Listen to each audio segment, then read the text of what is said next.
Hello, fans, and welcome to This Day in Baseball, where we're going to bring you a full radio broadcast of today's game.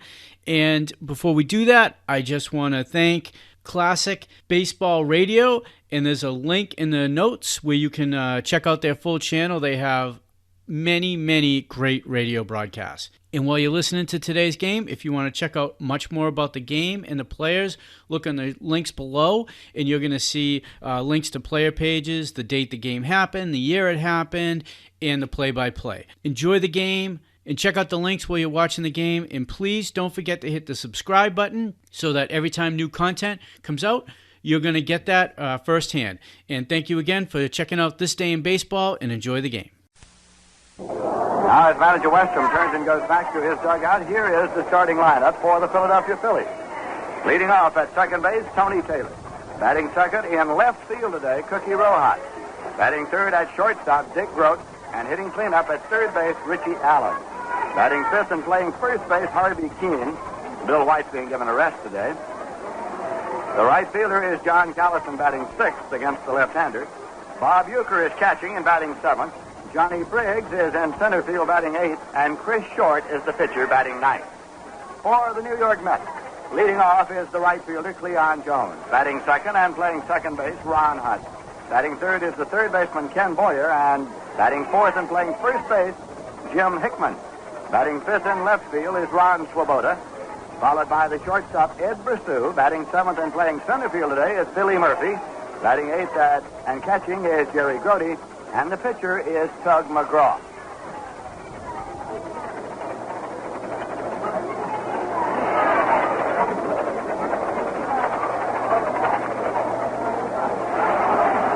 Chris Short still is warming up. Down below, he has a record of 16 wins and 8 losses this year. Against the Mets, he has won 1 and lost 1. Now the New York Mets are taking the field.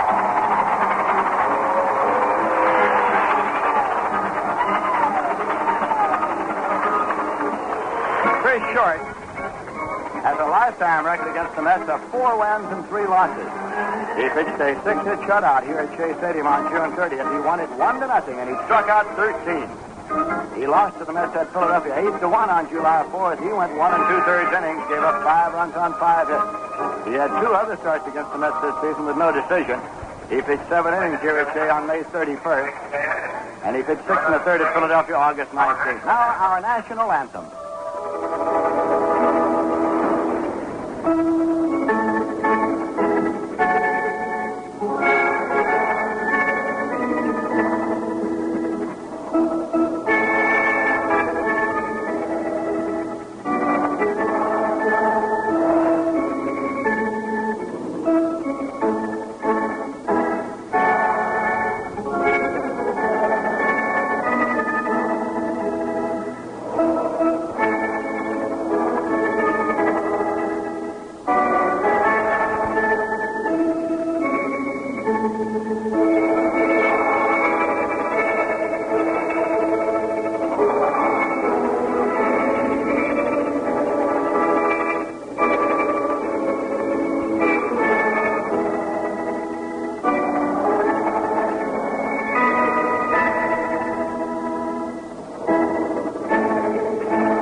With the playing of our national anthem, the New York Mets are on the field. Jim Hickman is at first base. Ron Hunt is at second. Ed Brissou is at shortstop, and Ken Boyer is around at third. Ron Swoboda is in left field. Billy Murphy is in center field. Cleon Jones is in right. Jerry Grudy is catching, and Tug Mcgraw is pitching. Tug Mcgraw this year with the Mets has won 2 and lost 6. Against the Phillies, he has won 1 and lost none. And that is also his lifetime record against the Phils. On August 21st in Philadelphia, Mcgraw defeated the Phils by a score of 5-1. He hurled a 2-hitter He walked 1 and struck out 3 in that ball game. Tony Taylor standing just outside the batter's box now, waiting until Tug McGraw finishes his warm-up.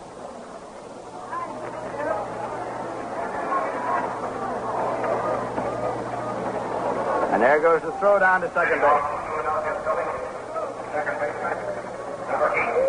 At Forbes Field in Pittsburgh, the Chicago Cubs have scored 4 runs in the top half of the first inning off Woody Fryman, who has been knocked out in the first and relieved by Don Cardwell. Bill Hands is going for the Cubs. Ernie Banks had a 3-run homer as the Cubs got off to 4 runs in the top half of the first inning.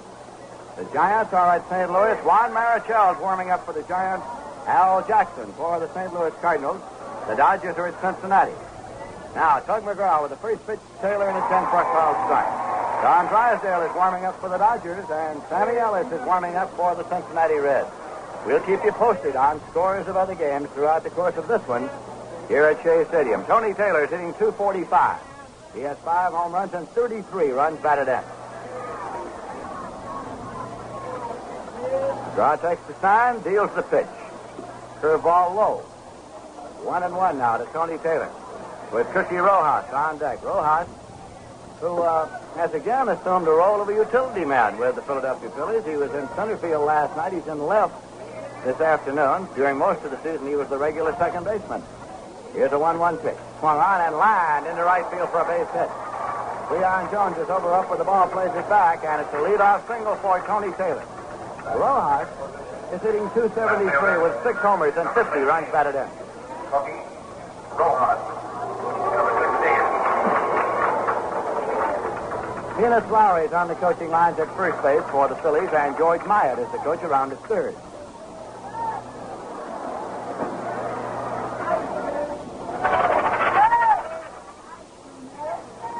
There's a throw to first. McGraw was not on the rubber, so he just wheeled and underhanded the ball over there. Taylor takes a good lead. Now the pitch to Rojas, who squares, bunts the ball to the third base side. McGraw has it. He throws to first in time. And the sacrifice goes 1-3 as Hickman took the throw, which is almost high. Hickman had to reach up to pull it down. Tony Taylor moves to second. Gene Knox calling on the sacrifice bunt here in the top half of the first inning. Dick Roach, the batter, hitting .256. He has 2 homers and 47 runs batted in. He was a big man in last night's victory for the Phillies over the Mets.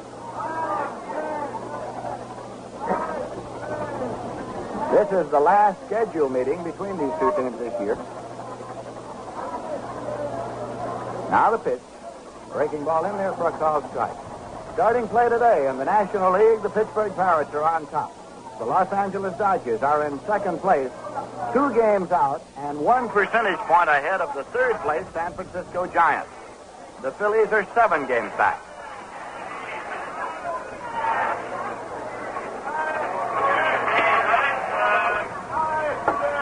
Here's a strike 1 delivery. Swung on it on the ground foul over toward the corner of the Philly dugout. Richie Allen is out there on deck. Richie was a late arrival here at Shea Stadium today. He's swinging the bat, kneeling on deck right now.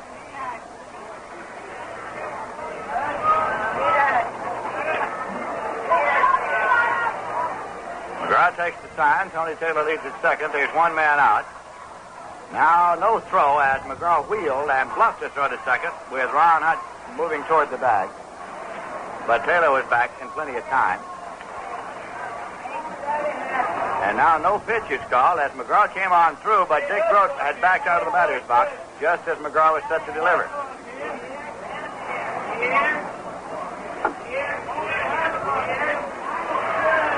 Top half of the first inning here at Shea Stadium. There's a swing and a ground ball to third. It is a foul ball just off the line, taken deep by Ken Boyer. 2-strike count to Grudy, comes back to the plate. Between the hours of 12 noon and 1 p.m. today, hundreds of fans came down into the lower field boxes to photograph their favorite Met players, as this was designated as Camera Day here at Shea Stadium. Here's a pitch swung on and hit foul down the right field line, out of play. Count holds it 2 strikes.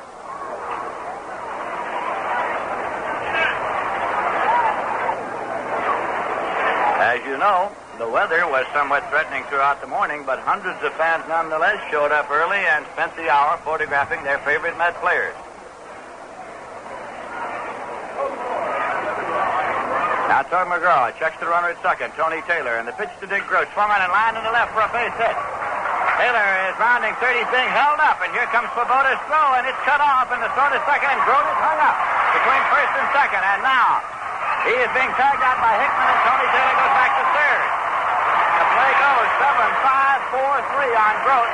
A single to left, and he's out 7-5-4-3. As Boyer cut off the throw of Ron Svoboda, Taylor already had been held up by Coach George Myatt at third. There are 2 men out, a runner at third, and Richie Allen is the batter. It is a fine single into left by Grote.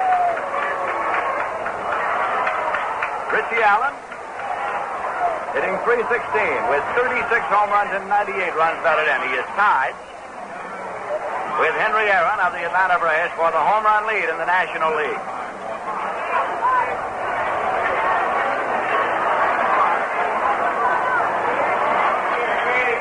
As we indicated, Richie Allen was a little tardy in showing up today, and one of the Philly players said, our offense isn't here yet. Here's the pitch in for a called strike.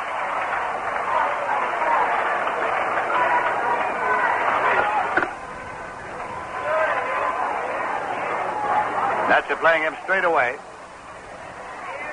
He's had 3 home runs in the series, one over the center field fence, one over the left field fence, and one over the right field fence.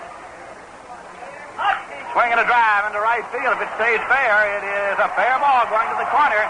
Tony Taylor scores, and moving on to second is Allen. He turns second. He's going to third. Throw to third base. He slides, and he's out. At third base, it went from 9 to 4 to 5.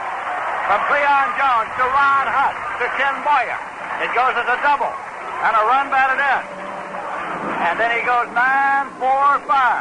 Phil's got a run on 3 hits, no errors, and none left. And the score at the end of a half inning is the Phillies 1 and the Mets coming to bat. Now here's a word from Rhingo. I don't know the reason. I can't tell you why. The more people like Rhingo, the beer extra dry. But we must be doing something. Yes, we must be doing something right. Yes, we must be doing something. Yes, we must be doing something absolutely right.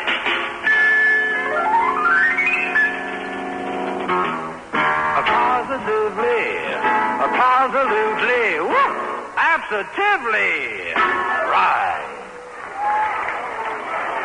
Now in the bottom half of the first inning, Cleon Jones is coming up to lead off for the Mets. Hitting .280, he has 7 home runs and 48 runs batted in. Facing Chris Short, who has won 16 games and lost 8 for the Phillies.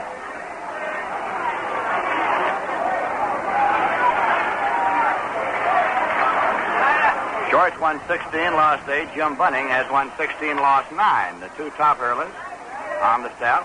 Larry Jackson has won 13, lost 13. Here are the big 3 of the Philly pitching corps. Here's the first pitch to the right-hand batter. Swung on and hit in the air to short right field. Tony Taylor, the second baseman, is backpedaling, and he's backed up by Callison, and Taylor makes the catch. Staggered a little just as the ball came down. One away, and Ron Hutt's the batter, hitting .289 with 3 homers and 31 runs batted in. Number 33, Ron Hutt. Last night, the Philadelphia Phillies defeated the Mets 8-4. Yesterday afternoon, the Pittsburgh Pirates beat Chicago 9-1.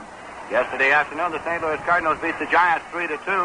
Last night, the Los Angeles Dodgers beat the Cincinnati Reds 7-3.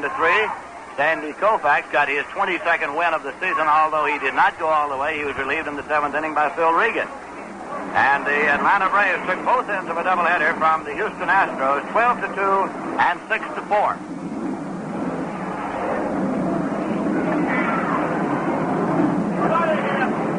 Very short text to sign from catcher Bob Euchre, and the pitch to Ron Hunt. In there for a called strike. So the New York Mets, despite a loss to the Phillies last night, picked up a half game on the 8th place Houston Astros, who lost 2. So starting play today, the Mets are a game and a half back of the 8th place Houston Astros. The victory by the Dodgers moved them ahead of the San Francisco Giants in the National League standing. And as you know, tomorrow night, the Giants and the Dodgers start their series. Here is a pitch low and away. Tomorrow afternoon, a late afternoon start, as a matter of fact, in Los Angeles. It'll be night as far as New York fans are concerned.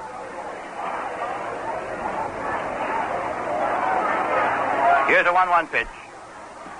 And it's low for a ball. 2-1. Pittsburgh Pirates did not score in the bottom of the first, and the Chicago Cubs have picked up another run in the top half of the second inning. So going to the bottom of the second, it is the Cubs 5 and the Pirates nothing. Bill Hands against Woody Fryman, knocked out in the first, relieved by Don Cardwell. Ernie Banks had a 3-run homer in the first for the Cubs. It's a drive into right center field. It should be an in-betweener to the wall for Ron Hunt. Goes all the way to the wall, and Hunt is going to second base and holding up there with a double as the ball is retrieved quickly by Johnny Briggs, the center fielder. So with one man out, the Mets have a runner at second, and Ken Boyer's coming up. He's hitting .268. He has 12 home runs and 52 runs batted in. Number 14 would be Ken Boyer. The Phillies on the field have Harvey Keene playing first base this afternoon. Tony Taylor is at second. Dick Roach at shortstop, and Richie Allen is at third base. Vicky Rojas is in left. Johnny Briggs is in center, and John Callison's in right. Bob Euchre is the catcher. The Phillies are leading by a score of 1-0. Short is up and set now. Checks the runner at second base and deals the pitch to Boyer. Swung on and popped up foul. Back into the seats, out of play. Strike one to Ken Boyer. In the American League yesterday, the Minnesota Twins defeated the Yankees 6-1, and then last night the Yankees defeated Minnesota 7-4. League-leading Baltimore Orioles defeated the White Sox 4-1. The Red Sox beat Kansas City 7-0. Detroit beat Cleveland 8-1, and the California Angels beat Washington 7-6. Starting play today in the American League, the Baltimore Orioles are on top, 9 1/2 games ahead of the second place Detroit Tigers. Here is a strike one pitch to Ken Boyer, but first a pickoff attempt at second. It goes into center field, and coming on to third is Ron Hunt.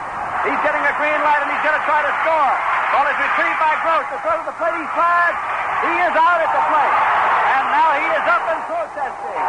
Ron Hunt protesting the call of John Kipler as Bob Euchre blocks the plate until he can get the ball from Dick Grote, and Hunt is called out at the plate, and Westrom comes out now. And Westrom is protesting the call briefly, and now goes back to the dugout. As Bob Euchre blocks the plate until he can get the ball from Dick Grote. And so Ron Hunt is out at the plate.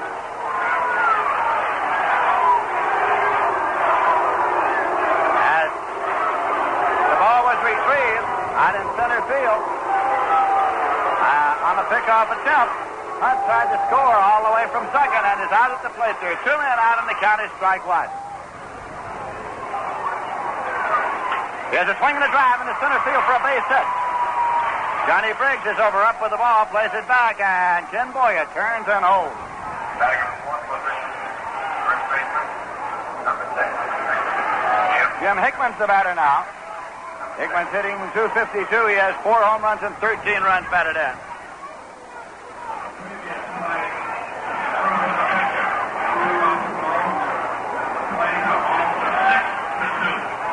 The official scorer says give an error now to Chris Short on the pickoff attempt, which allowed Hunt to move to third base, and then the play at home went 6-2 Dick Grote to Bob Euchre.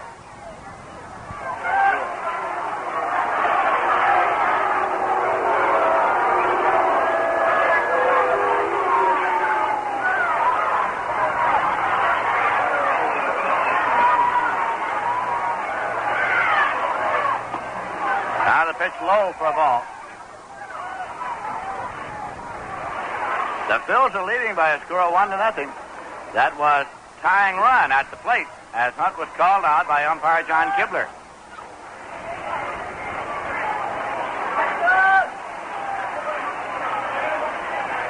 There's a swing and a miss as Hickman tried to check his swing.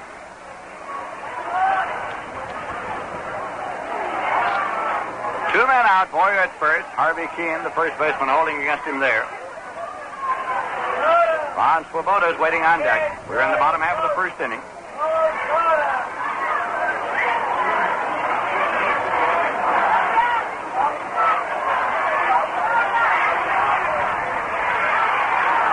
Very short checks the runner. Deals 1-1. Breaking ball low to Hickman. It's 2-1.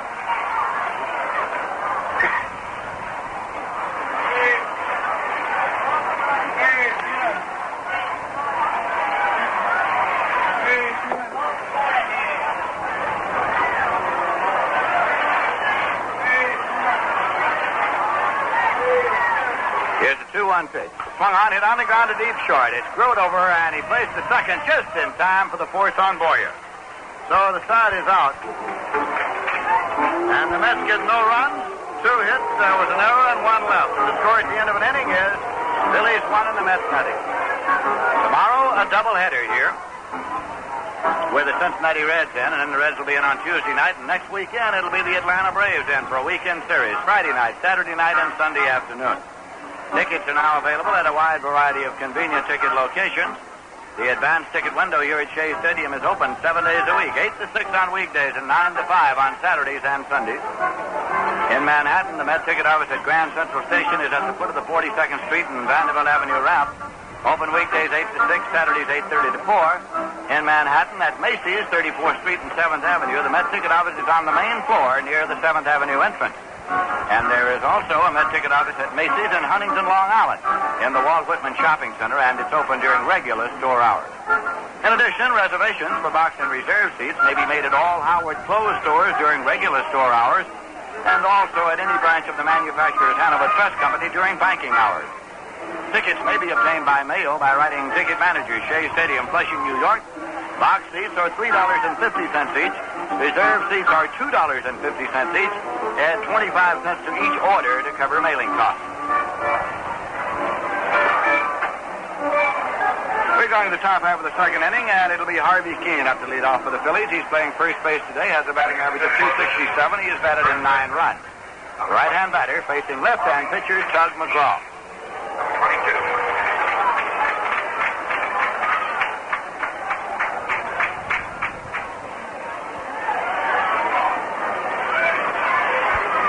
First pitch is high for a ball.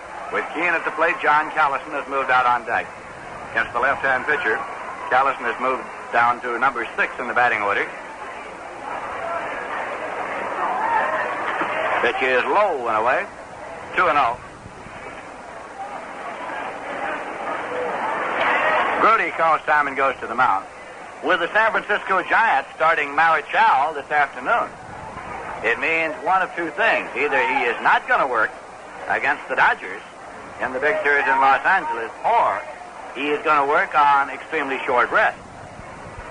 You know, strangely enough, Lindsay, he and Koufax have hooked up only 2 times in their career. Here's a pitch low for a ball. You're right. It's been rather strange that they actually have had very little head-to-head competition.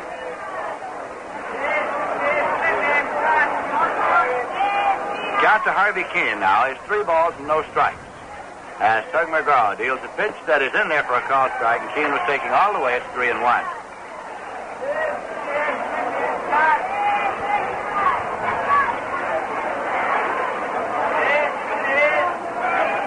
We're in the top half of the second. The Phils are leading by a score of 1-0. Here's a 3-1 pitch. Swung on, foul out to the right side, out of play. It's full at 3-2.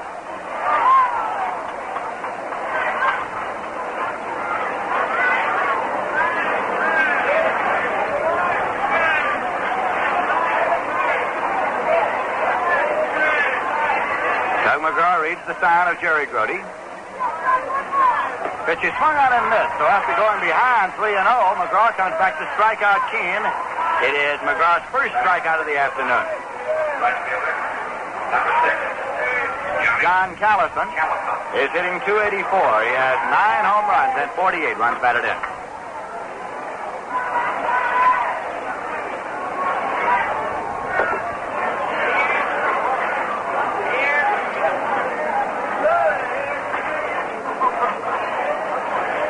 Bob Uecker moves out to the on-deck circle. Here's a pitch to the left-hand batter, and it's outside for a ball.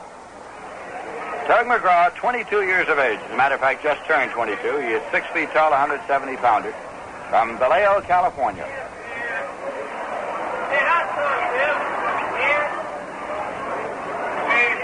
Here's the 1-0 pitch. Swung on and hit deep to right. That one's way back there. It's going, and it is gone for a home run. Johnny Callison hitting the ball over the 371-foot sign in right field. And the Phillies are out in front by a score of 2-0. So against the left-hand pitcher, Callison has dropped down to the number 6 spot in the order and promptly homered. That brings up Bob Uecker, the catcher, hitting .206, 7 home runs and 23 runs batted in. Of the 36 base hits that Uecker has this season, 7 are home runs.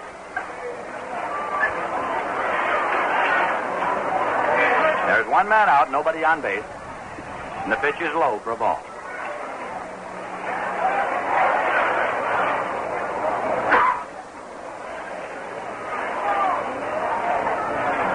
Johnny Briggs is on deck. Here's a pitch, and it's high for a ball. 2-0.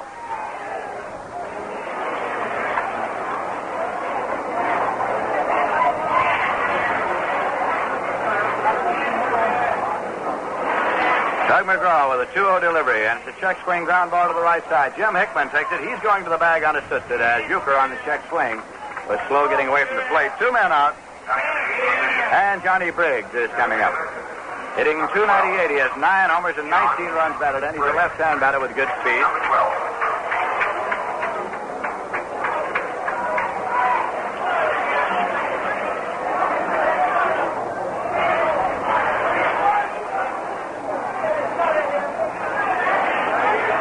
Grass pitch. The curveball in there for a called strike.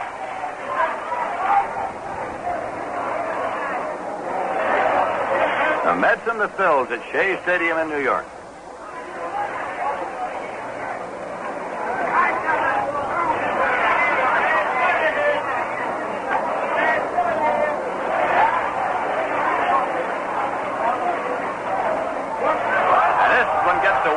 Sails completely over the head of catcher Jerry Grudy and all the way back to the screen.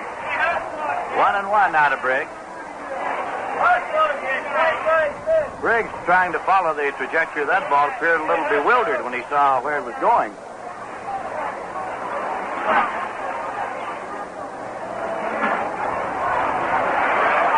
Two away, nobody on. The Phils 2 and the Mets nothing.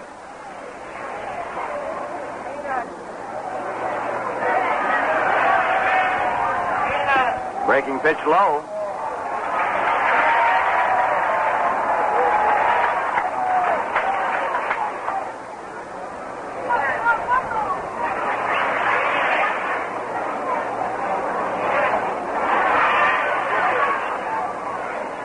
Here's a swing and a drive into right field for a base hit. Taken out there by Cleon Jones and played back, and Briggs turns and holds with a single to right. It brings up the pitcher, Chris Short. He's hitting .209. He's had 18 hits this year. Short. 1-1. Tomorrow a doubleheader here, and the holiday doubleheader starts at 1 p.m. So we'll be on the air tomorrow at 12:55 p.m. New York time.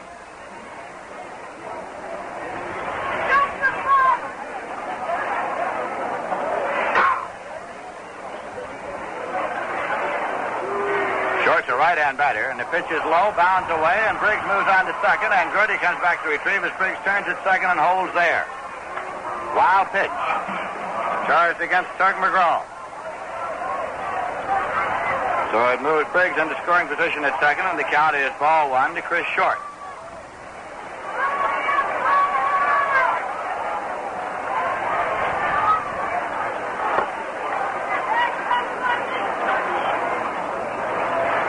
Mcgraw goes over to the rosin bag. Looks into Jerry Grudy.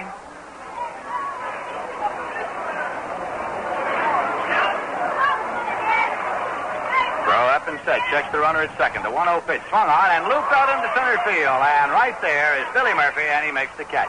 He was playing a shallow center field against the pitcher. Sides out. 1 run on 2 hits, and there is 1 left. Score at the end of an inning and a half is Phillies 2 and the Mets nothing. Going to be late for dinner tonight, dear? Yeah, I've got to go over that Anderson deal with Fred. Bob Watson is a nice guy with a nice family and with a nice business to support them. Bob Watson's also a good driver. Not the kind of a guy or driver that you'd normally expect to have to watch out for. Because normally Bob's mind is on his driving. I can expect about a 34% discount on all items. That should mean a possible margin of, say, 6%. It's not bad. But this morning, Bob's mind is on business. And that means at the next stop sign, you could get the business from Bob. Tens of thousands of good drivers make bad mistakes, fatal mistakes every year. One of those mistakes may involve you. Expect the unexpected, whenever, wherever you drive. At intersections and oncoming traffic, even behind you. Always drive defensively. Always watch out for the other guy. Mary, I think she's up. We pause for station identification. This is the New York Mets Baseball Network. This is WGY 810 on your dial, Schenectady, New York.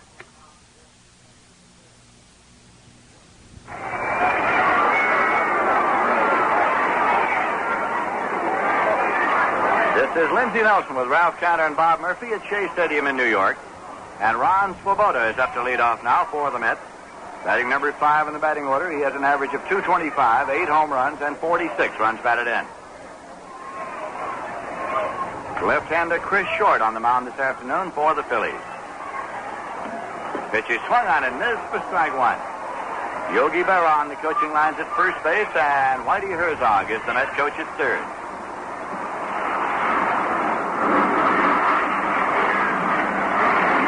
Strike 1 delivery. Breaking pitch high, and it's 1-1.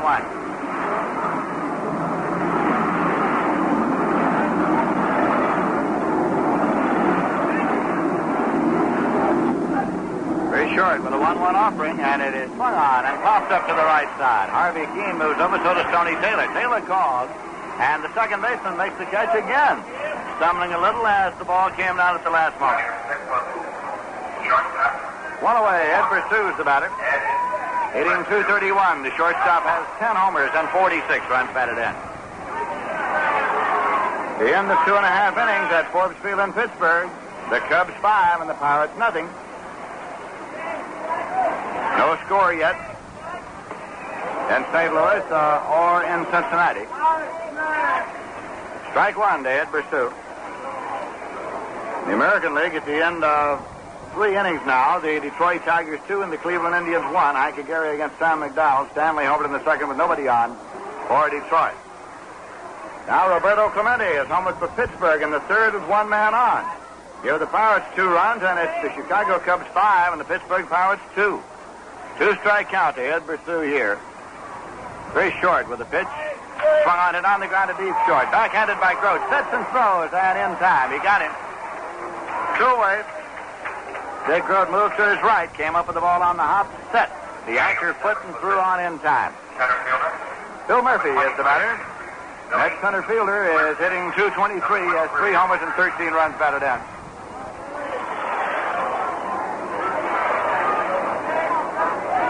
We have the warm-ups now in Atlanta. Bob Bruce for the Houston Astros and Don Schwal for the Atlanta Braves. Marichal against Al Jackson in St. Louis. Drysdale against Sam Ellis in Cincinnati. Here's a swing and a miss. Strike 1.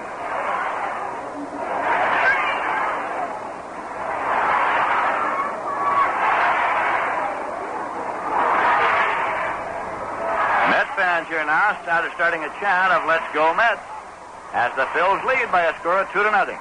This pitch is inside. Warm-ups in Minnesota, Pedro Ramos.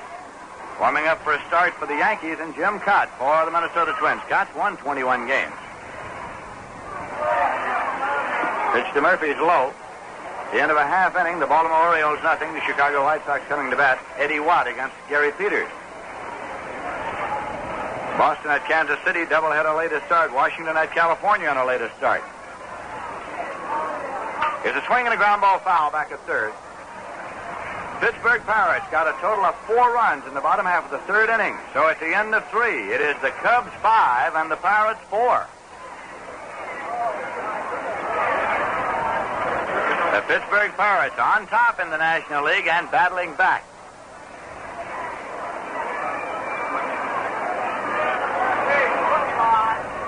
2-2 pitch.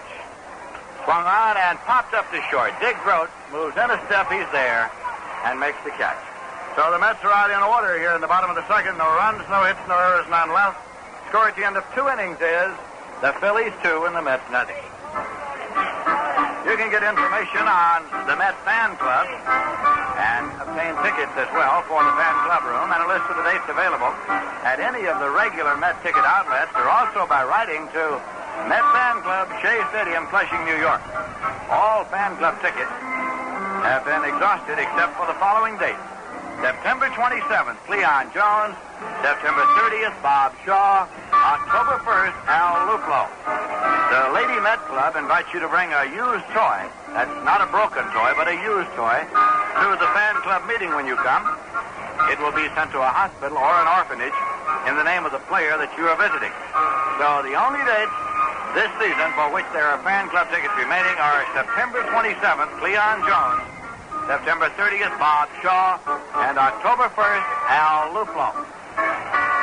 Through 2 innings, the Phils have 2 runs on 5 hits and 1 error. The Mets have no runs, 2 hits, no errors. As we go to the top of the third, coming in here for the play-by-play, Ralph Kiner. Thank you, Lindsay, and hi there, everyone. The first man up for the Philadelphia Phillies will be Tony Taylor, followed by Cookie Rojas and Dick Roach. On the mound for the Mets, Doug Mcgraw. He has given up 2 runs and 5 hits. In the first, he gave up 3 hits. And in the second, the Phillies got 2. Mcgraw has struck out 1, walked none. The lights have been turned on here at Shea Stadium. It's a murky day. And the first pitch to Tony Taylor, who singled his first time up, is called a strike. Taylor batting .247 with 5 home runs and 33 runs batted in. And the left-hander into the windup and back again. And this time a curveball is looked at, strike 2. And with the lights coming on, the rain has started to fall again. Umbrellas going up and some of the fans scurrying back under the stands. 2-strike count on Tony Taylor. Little drizzle before the ball game, and it stopped as the game got underway. A swing and a foul tip out of the glove of Jerry Grudy. Tony Taylor walked out in front of the plate to pick up the ball. It's being checked out now by John Kibler and now thrown out of play. A new ball in. Count remaining at 0-2. Tony Taylor, one of the few ball players to have been seen playing in Europe while playing in the United States. He was at bat when Telstar's first tried out in the Cup ball game with the Philadelphia Phillies. High fly ball into center field. Billy Murphy moving over toward center field to his left side, making the catch for the out. That'll bring up Cookie Rojas. Say, the Rheingold Chug-A-Mug is a wide-mouthed glass mug that holds 12 ounces of beer, and it even feels right when you pick it up. We're selling them in handy cartons of 6, and they're just about the handiest thirst quenchers in town. Cookie Rojas stepping in. Rojas batting .273. Sacrificed his first time up, and the first pitch bounces away in the dirt. It's ball 1. Rojas with 6 home runs and 50 runs batted in.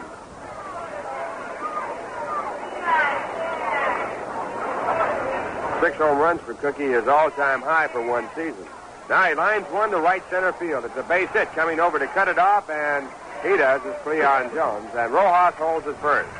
So Cookie has a base hit. Shortstop.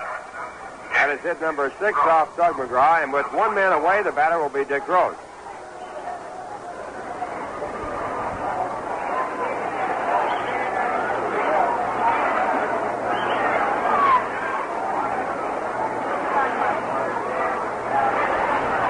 Dick Dick singled his first time up, so he's 1 for 1. His average at 258, the highest it's been this year. Last year he batted 254 for the St. Louis Cardinals. And the first pitch is low, and it's ball 1. Thrown in last night's ball game, 3 for 4. He has had 4 hits in his last 5 times up to get his average up to 258. Dick, a former National League batting champion. Batted .325 in 1960 when the Pirates won their last pennant. Now the 1-0 to Labrie at 2-0 for ball 2. Fastball missing. 2 balls, no strikes. The Giants scored 3 runs in the top of the first. And they are now defending against the St. Louis Cardinals. Juan Marichal pitching for the Giants. And Al Jackson starting for the Cardinals. Weathering the storm as the Giants picked up 3 in the first. We'll be back to the game in just a moment. We would like to make this announcement. We have received a phone call from the Shaker Road Fire Department in Loudonville that their phone is out. So if you have a fire or any trouble that you wish to report to the fire department on Shaker Road in Loudonville, the number to call is State 5 5822. That number again, State 5 5822. Now once again, back to Mets baseball. Phillies lead 2-0 with 1 man out in the top of the third. Now the left-hander sets and comes back to the plate. And Dick Grote takes the called strike. 3 balls, 1 strike. Warming up in the bullpen now for the New York Mets, Bob Friend.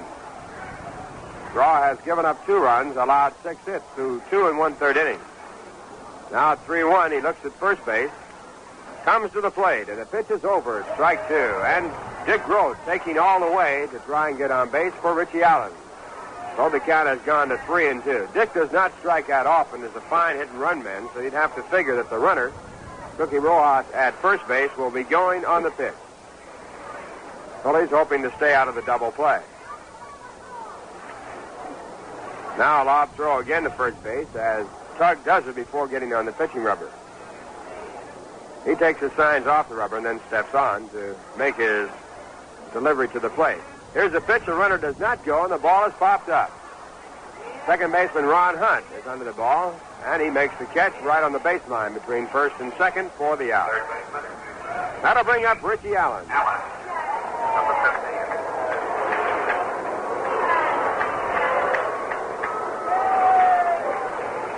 Richie Allen in this series 5 for 10 with 3 home runs, 5 runs batted in, and 2 doubles.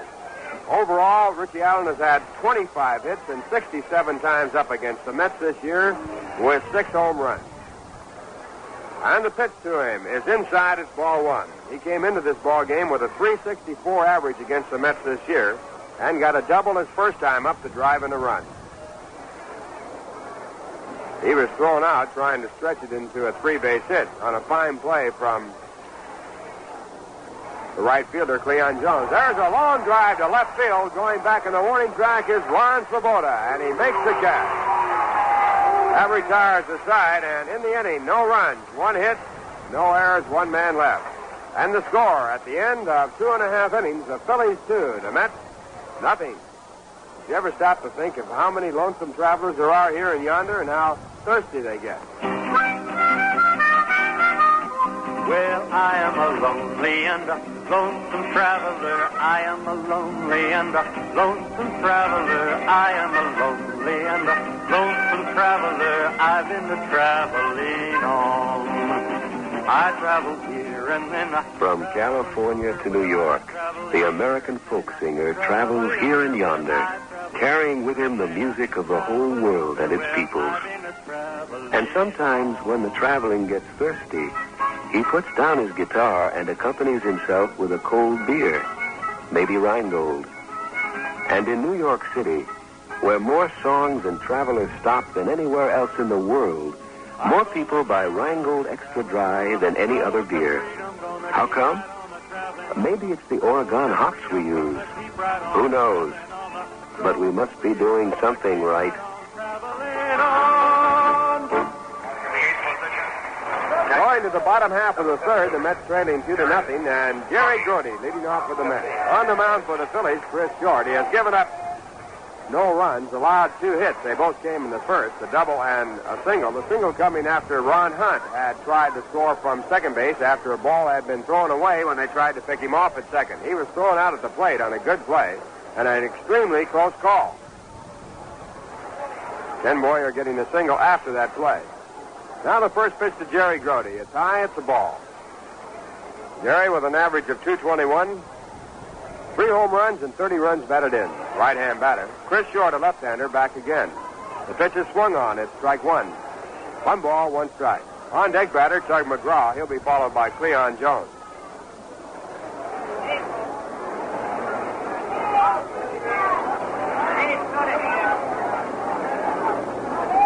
Now at 1-1, the pitch back is outside, and the count goes up to 2 balls and 1 strike. Well, we understand that an old Brooklyn Dodger fan and New York Met fan now, Hilda Chester, is very ill. We'd like to send on our best wishes for a very speedy recovery. Certainly miss her here at the ballpark. She was a part of the scene. She was the scene at Ebbets Field. Now a hard smash right through the legs of Chris Short into center field for a base hit by Jerry Grudy. So the Mets have their 3rd hit, their lead batter at first base, and Tug Mcgraw coming up. The Mets are trailing by 2. Tug has been at bat 14 times with 3 hits. He's batting .214, not a bad hitter. Bat from the right-hand side, which does not hurt him at all against the left-hander, Chris Short. At the end of 3, the Cubs 5, the Pittsburgh Pirates 4. Cubs got 4 runs in the first inning. Pittsburgh coming back, led by Roberto Clemente with another home run, a 2-run homer. It was his 24th. Now the first pitch to Tug Mcgraw. It's bunted on and fouled down in the dirt, strike 1. Rain still falling here at Shea Stadium, a very light drizzle. Weather report for tomorrow's Labor Day doubleheader with the Cincinnati Reds is good. Supposed to clear. And it's going to be a big doubleheader with Jack Fisher and Dick Selma pitching for the Mets against Milt Pappas and Jim O'Toole. Game time will be at 1 o'clock. That is the last doubleheader of the 1966 season here in Shea Stadium.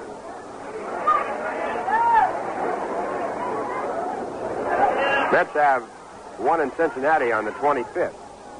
Now bunted out toward the pitcher's mound. Mcgraw drawing the throw at first base for the sacrifice as Jerry Grudy goes into second. Ball fielded by Chris Short and tossed to Harvey Keene at first. Mets also have a doubleheader against Houston on the road. So they have 2 left after they play tomorrow's 2. That'll bring up Cleon Jones, who popped to second base his first time up.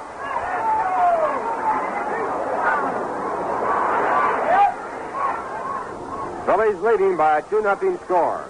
The St. Louis Cardinals, after falling behind 3-0 in the top of the first when the Giants scored 3, have scored 3 runs off Juan Marichal to tie up the ball game and the score after 1. The Giants 3, the Cardinals 3.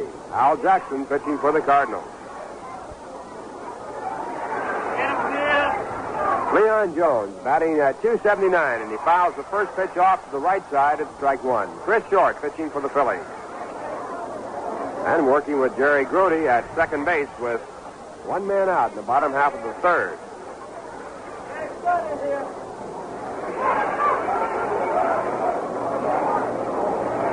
Juan Marichal picking up his 20th win against the Mets here in the past week's action. The Dodgers have scored a run in the top of the first against Cincinnati and Sammy Ellis. Don Drysdale now starting out against the Reds in the bottom half of the first. Hard smash to third. Richie Allen runs the runner back to second base with a look and throws the first base in time for the out. That'll bring up Ron Hunt, who doubled his first time up. Ron's double his 18th and his average at .290.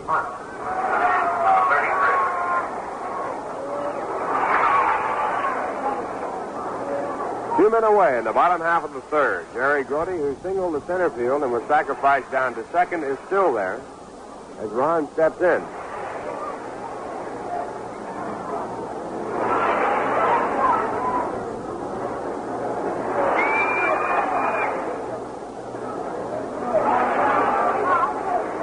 Ron's still wearing the golf glove on his right hand, and now he's asking for the umpire, John Kibler, to look at the ball. So it's tossed in to Bob Uecker, and a new ball is put in play. Field just a little bit damp. The outfield, with this light drizzle falling, a little bit faster as the ball will be skidding. Oh, we have a correction now over the ticker tape of the Western Union ticker. The St. Louis Cardinals did not score 3. It goes back to a 3-0 game, the Giants leading after 1. So, a little extra thrill there tossed in. A little bit of everything comes your way. First pitch is called strike 1 of Ron Hunt. Even the Western Union operator getting in the act. We get the scores from all over the country, supplied through the ticker tape, coming across by the second. Now a high pitch, and the count 1 ball and 1 strike.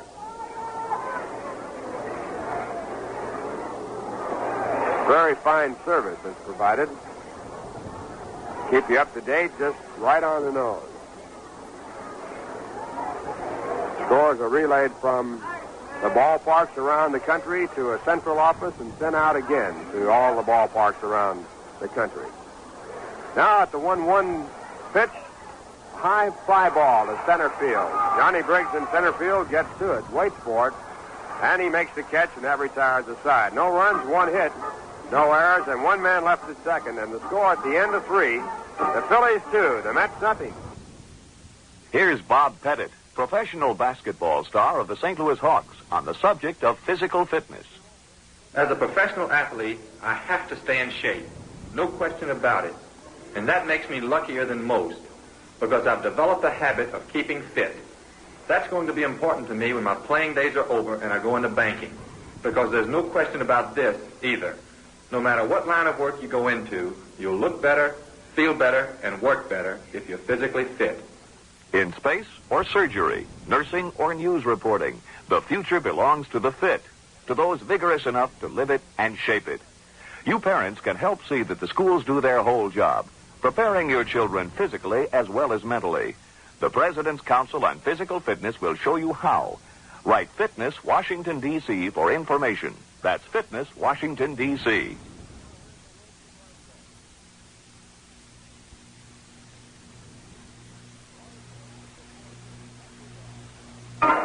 Going to the top of the 4th inning, Doug Mcgraw on the mound for the New York Mets. Doug has had a rough journey so far on this rainy day here at Shea Stadium. He gave up 1 run and 3 hits in the first. And he gave up 1 run and 2 hits in the second, and also another hit in the third. And he's had to weather a lot of challenges by the Philadelphia Phillies, who are trying to stay in the race. The Phillies coming into this ball game in 4th place, 7 games back of the Pittsburgh Pirates. It'll be Harvey Keene to lead off for the Phillies. He'll be followed by Johnny Callison, who has had his 10th home run of the season in this ball game, and then Bob Uecker. Harvey struck out his first time up. Mcgraw had gone to 3 balls and no strikes on him, and then came back to get him on a 3-2 fastball.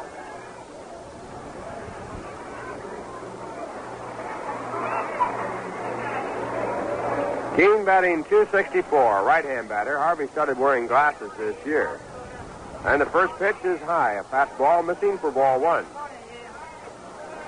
Harvey hasn't played in too many games, appearing mostly as a pinch hitter. He's been at bat 120 times in 73 ball games. Had no home runs, driven in 9. And he hits a line drive to left center, might go in. Coming over is Ron Swoboda. He dives, makes a try for it. The ball bouncing out of the glove as he bounds into the ground. And Harvey Keene goes into second base with a double. Almost one of the greatest plays you ever wanted to see. Ron Swoboda made a dive for the ball and had the ball in his glove. But his momentum as he hit the ground knocked the ball high in the air. He also tried to reach for it once again as he was skidding along the wet grass, but he couldn't reach it, and the ball dropped in. He quickly got up and threw in, but Harvey Keene went into second with a double. So the Phillies with their 7th hit. And now the batter is Johnny Callison, who has homered in his 1 time up. Johnny with 10 home runs this year, batting .285, and once again Bob Friend starts to warm up in the bullpen for the Mets. First pitch to Johnny Callison is taken away, and it's ball 1.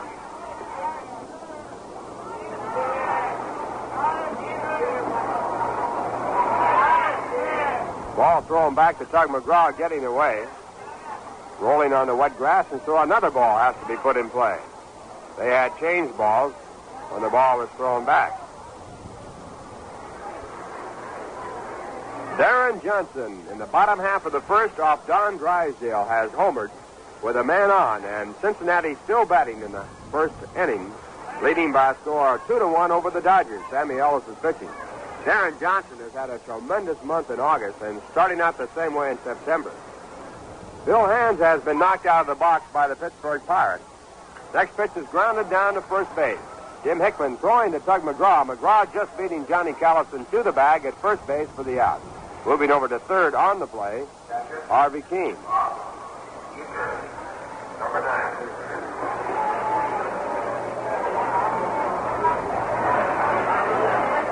Len Church taking over for Bill Hands in the fourth inning as the Pirates bat in the bottom half of the fourth. They were trailing 5-4 as they came to bat in the fourth inning. McBean had taken over for the Pirate pitchers. Fryman started, was knocked out in the first. Don Cardwell came in. And now it's Alvin McBean in the ball game. Banks and Clemente home runs in that game. Infield drawn in by manager Wes Westrom as they set up against Bob Uecker, who grounded out to first base his first time up. Bob batting .205 with 7 home runs and 23 runs batted in. One away in the top of the fourth. The Phillies lead 2-0. First pitch is bounced over the head of Joe Schmidt, the third base coach, and going right into the cylinder that holds the tarp. Hole on this end, the ball going right into the open area and rolling into the cylinder.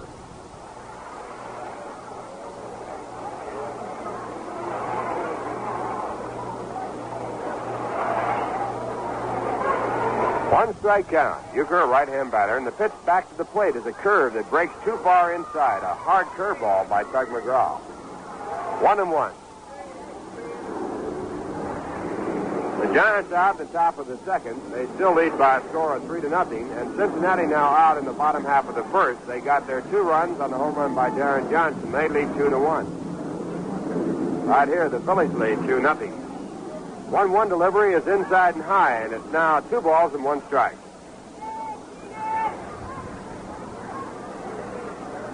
The end of 1, Minnesota 2, the Yankees 1.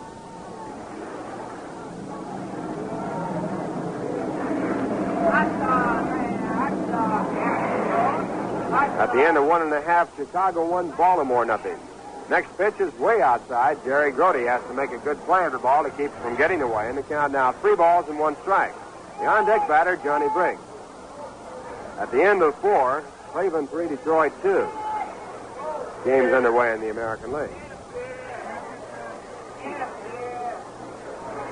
On the schedule, Boston to Kansas City and Washington to California to start later on.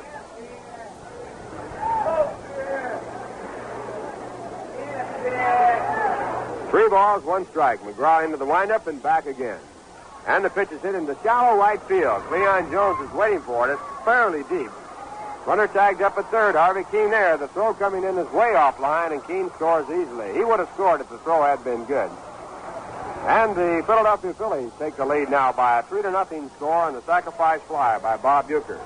His 24th run batted in this year. And that brings up Johnny Briggs. Center fielder, John Briggs, number 12.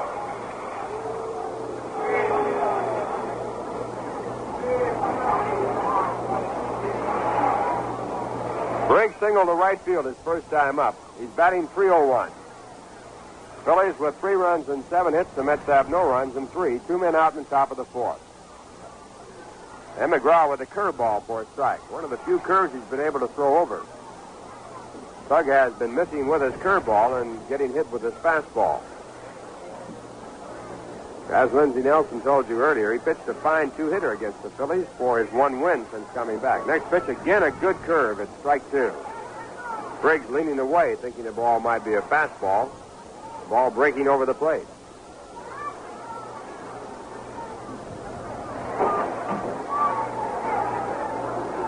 Now the next delivery is called a ball. It's 1 ball and 2 strikes.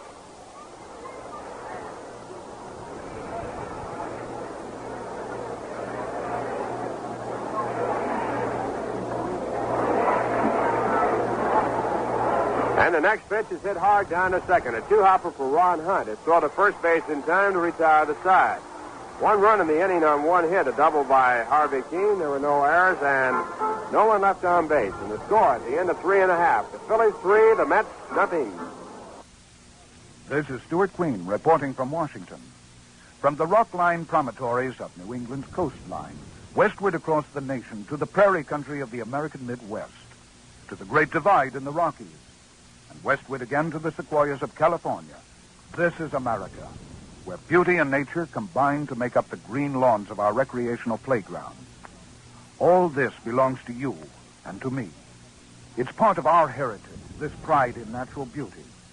You can walk the trails of the Appalachians, swim and fish the lakes and streams, and relax in the quiet desert splendor of the great Southwest. These are the glories of this nation's natural beauty. The National Wildlife Federation wants you to learn more about beauty and nature. For free information, write the National Wildlife Federation, Department 44, Washington, D.C. That's the National Wildlife Federation, Department 44, Washington, D.C. Half of the 4th inning with the Mets coming up as they trail 3-0. The Mets came close to scoring, the closest when Ron Hunt was out by an umpire's call, which he protested very vigorously when he tried to score from second base on an overthrow and an error by Chris Short when they tried to pick him out. Ken Boyer was at bat at the time. He then singled in the center field after the call. Ken now leading off for the Mets here in the 4th, and the first pitch by Chris Short is a curveball in for a called strike. Boyer with his single, batting .270 this year with 12 home runs and 52 runs batted in.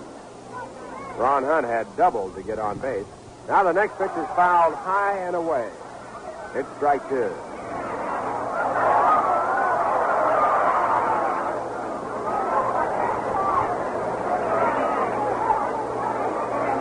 Chris Short has given up 2 hits. Make it 3 hits in the ballgame, allowed no runs. He has walked none. And struck out none. Left-hander looking for his 17th win this year. And his next pitch at 2 strikes is called strike 3. So he has his first strikeout, getting Ken Boyer on 3 pitches. Boyer thought the pitch was inside. And with 1 away here in the bottom half of the 4th, the batter will be Jim Hickman. Jim hit into a forced play his first time up, grounding down to short. Hickman batting .250.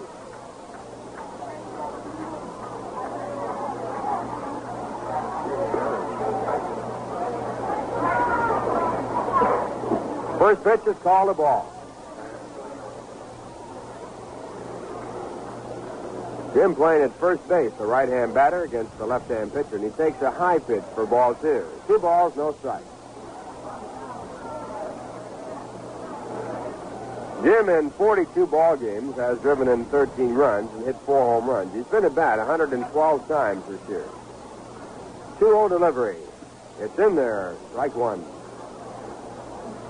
Jim out for a long time with a broken wrist. Breaking the wrist on May 13th.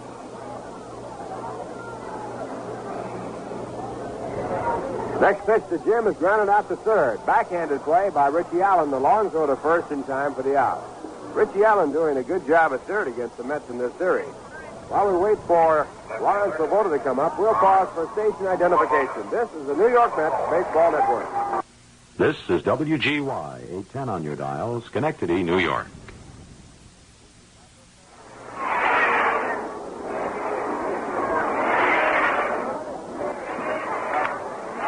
Steiner, along with Lindsey Nelson and Bob Murphy from Shea Stadium. A 3-0 game in favor of the Phils. And Chris Short with his first pitch to Ron Svoboda. It swung on a miss, strike 1. Ron popped out to second base his first time up. He's batting .224. Chris Short working a little bit faster here in this ball game against the Mets. He comes back and the pitch is popped up into shallow left field. Going back is Richie Allen, the third baseman, to make the call. And he makes the catch and that retires the side. Another 1-2-3 inning, 3 in a row for Chris Short. And the score at the end of 4, the Phillies 3, the Mets nothing. Now, once again, here's Lindsey Nelson. All right, Ralph, after today's ball game, the Mets have 11 games remaining on 10 dates here at Shea Stadium in the 1966 season. So we hope you'll take advantage of the opportunity to come out and see the Mets at least once or twice more before the end of this season. Tomorrow, the Cincinnati Reds will be in here in the last doubleheader of the year. It'll start at 1 p.m., and then the Reds will be here Tuesday night as well. The Atlanta Braves will be here on Friday night, Saturday night, and that'll be date night, and again on Sunday afternoon. Then the Mets go on the road, going to Los Angeles, to San Francisco, to Houston, and to Cincinnati, before coming back here to play Leo DeRoche's Chicago Cubs on Tuesday night, the 27th, Wednesday afternoon, the 28th. Then the Houston Astros will be here on Friday night, September 30th, Saturday night, October 1st, and the season will close here on Sunday afternoon, October 2nd. Those dates remaining at Shea Stadium, and tickets are now on sale for any or all of those games to be played here during the remainder of this season. Through 4 innings here this afternoon, the Philadelphia Phillies 3 runs on 7 hits and 1 error. The New York Mets no runs, 3 hits and no errors. Tug McGraw is on the mound for the Mets, and as we go to the top half of the 5th, Chris Short is coming up for the Phillies. Pitcher, Chris Short. Short has been up one time, and he flied out to center field. He is a right-hand batter.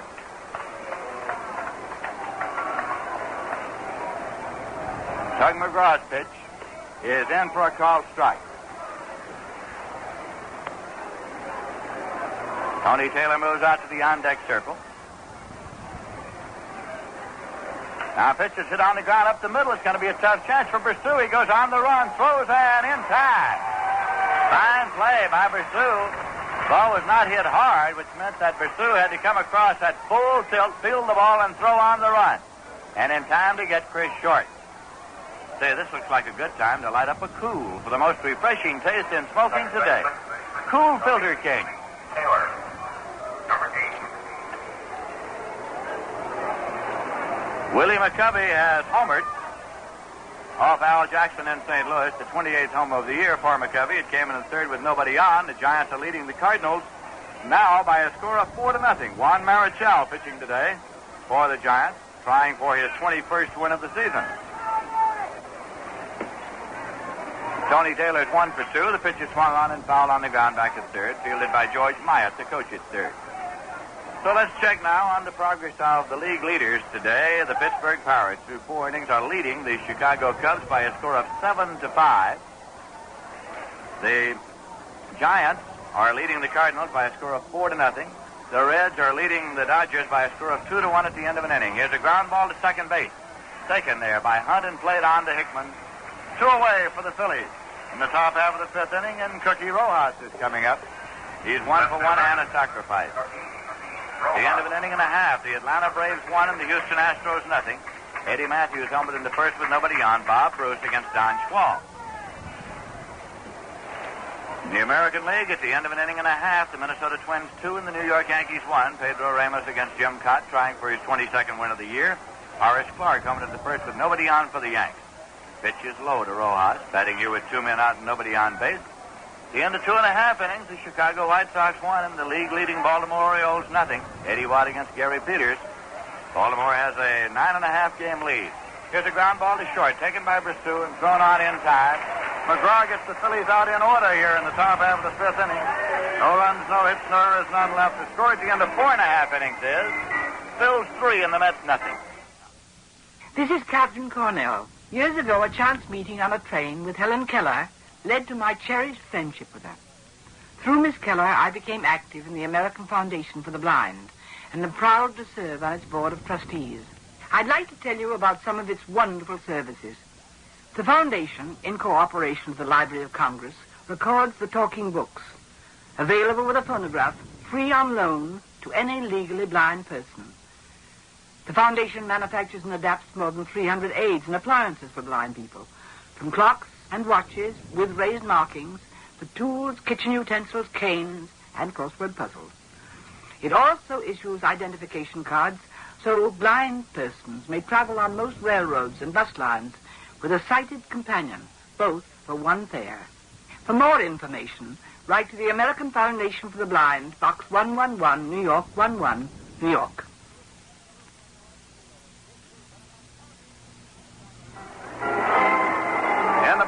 the fifth inning, Ed Versu will lead off for the Mets. Shortstop. He's been up one time, grounded out short to first. Number 1. Facing Chris Short, who came into today's game with a record of 16 wins and 8 losses.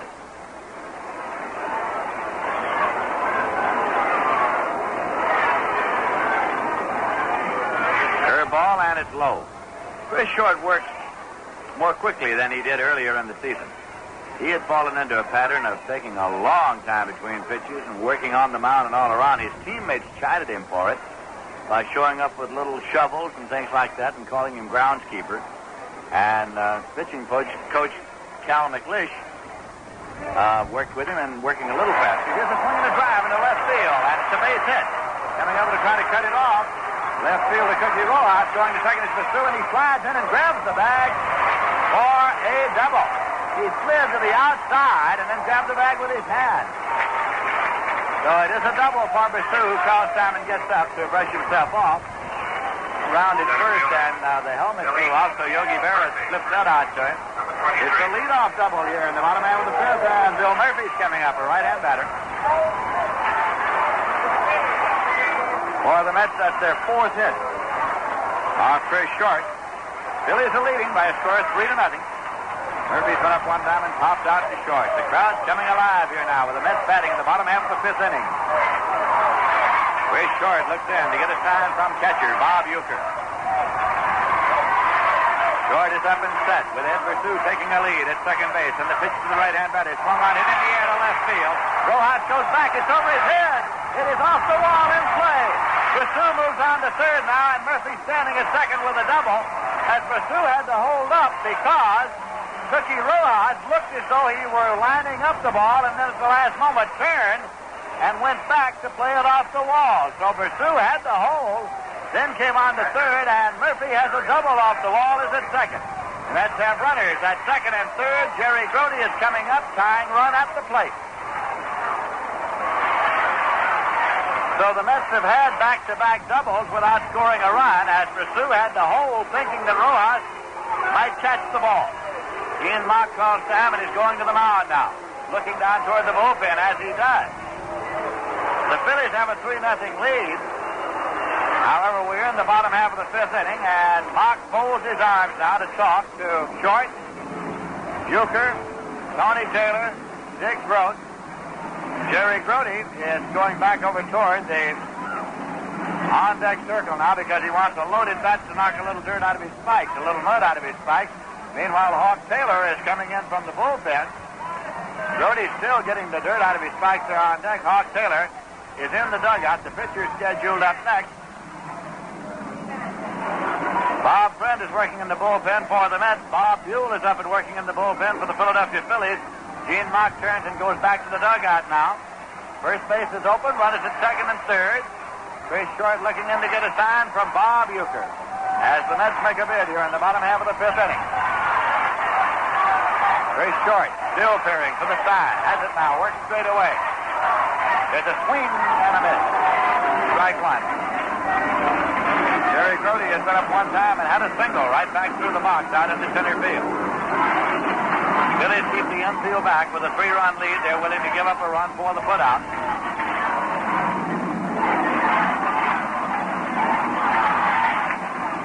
And the strike one pitch is low for a ball. It's 1-1. Jerry Grudy keeps a little space between his fists on the handle of that bat, somewhat in the manner of Ty Cobb. Calculated to give the batter a little better bat control. Runners lead at second and third. Here's the 1-1 pitch. Swung on and fouled back off the screen and out of play. Los Angeles Dodgers have picked up a run in the top half of the second inning, so going to the bottom of the second it is the Dodgers 2 and the Cincinnati Reds 2. Don Drysdale against Sammy Ellis. Darren Johnson had a 2-run homer for the Reds in the bottom half of the first inning. Right here, the Phillies lead the Mets by a score of 3-0, but the Mets have runners at second and third with nobody out. Chris Short takes the sign. This will be a 1-2 pitch, and it's on the way. In there for a call, strike three. Dips it right in and caught Grudy looking. He turns and marches back to the dugout. Now Mcgraw leaves the on-deck circle and goes back to the dugout as Hawk Taylor is going to be sent up.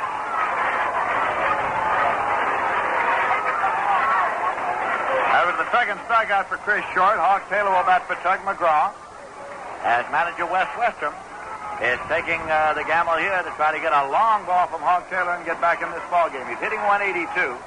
He has 3 homers, one of them a pinch grand slammer, and 10 runs batted in. Your attention, please.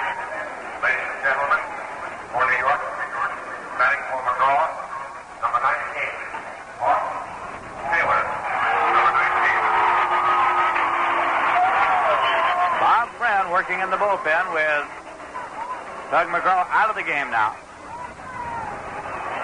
Mcgraw worked 5 innings in which he gave up 3 runs on 7 hits. He struck out 1 and he walked none.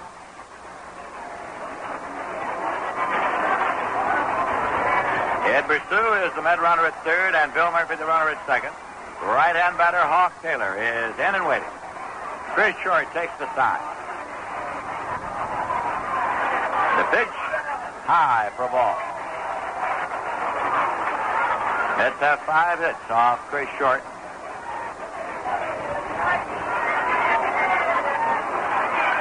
There's 1 man out. The 1-0 delivery. Swung on and missed. It's 1-1. Cleon Jones waiting on deck.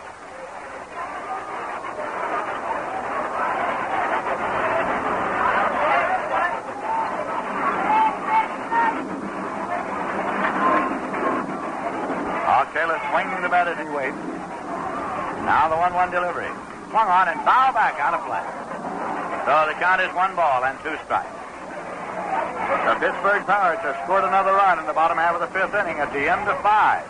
It is the Pirates 8 and the Chicago Cubs 5.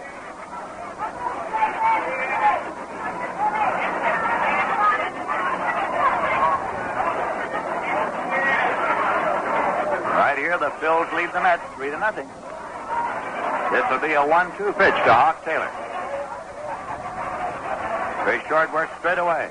Pitch is swung out and missed. He strikes out Taylor. His 3rd strikeout of the afternoon. 2 away, and now Cleon Jones is coming up. He's been up twice, popped out and grounded out. Right fielder, Cleon Jones.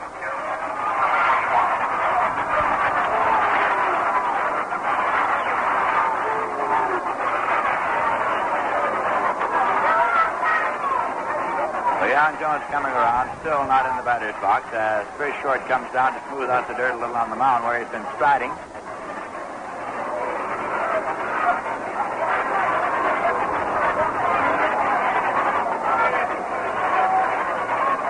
Phillies defensively set up playing Cleon to go to the opposite field. He asked that umpire John Kibler examine the ball, so Short fires it in. Kibler takes a look, and he's going to put another ball in play.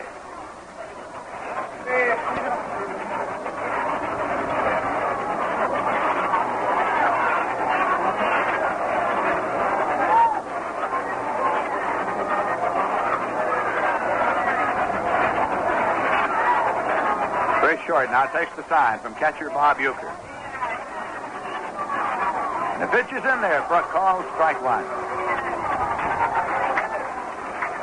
Berstew at third and Bill Murphy at second with 2 men out.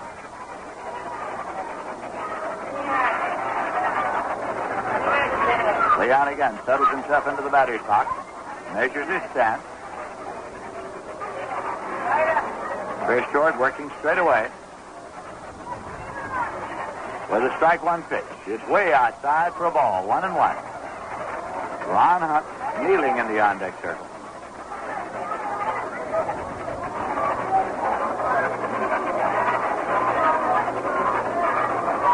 Short takes a moment now to get a little mud out of his spike.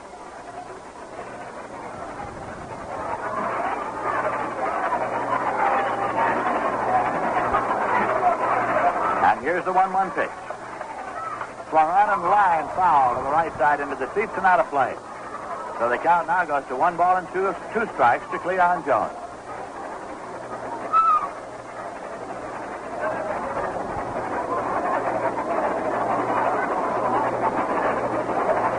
Very short, rubs up the new ball. Tomorrow's doubleheader will start at 1 p.m. We'll be on the air at 12:55 tomorrow. The Cincinnati Reds and the New York Mets. Dick Selma and Jack Fisher pitching for the Mets. Jim O'Toole and Milt Pappas for the Cincinnati Reds. Tuesday night it'll be Dennis Rybank going against Jim Maloney. Cleon Jones calls time, steps back out of the batter's box.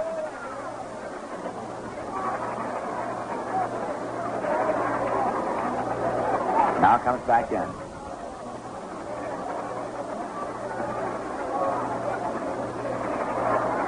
Runners lead at second and third. This is a 1-2 pitch. Swung on and it in the air to right field. Moving back to Callison. He's in the warning track near the wall and he makes the catch. At the 371-foot sign. So the side is out. No runs, 2 hits, no errors, 2 left. The score at the end of 5 full innings is the Phillies 3, the Mets nothing, and this is now an official ball game. We'd like to remind you that there are good box seats remaining for the 11 home games still on the Mets schedule here at Shea Stadium for the season. And there are a variety of other ticket plans to suit individual tastes. Still plenty of time for you to bring out a group for an afternoon or evening. So to find out about these plans and to order tickets, contact Ticket Manager, Shea Stadium, Flushing, New York, or phone 672-3000. That number again is 672-3000. They'll discuss the ticket plan that's best for you or your group, and they'll explain how you go about ordering. Bob Friend is now coming in to do the pitching for the New York Mets. He is making his 19th appearance of this season. He has a record of 5 wins and 5 losses. Last time out in relief against the Dodgers, he went 7 2/3 and got the win. He allowed 2 runs on 4 hits. It was a fine relief performance by Bob Friend.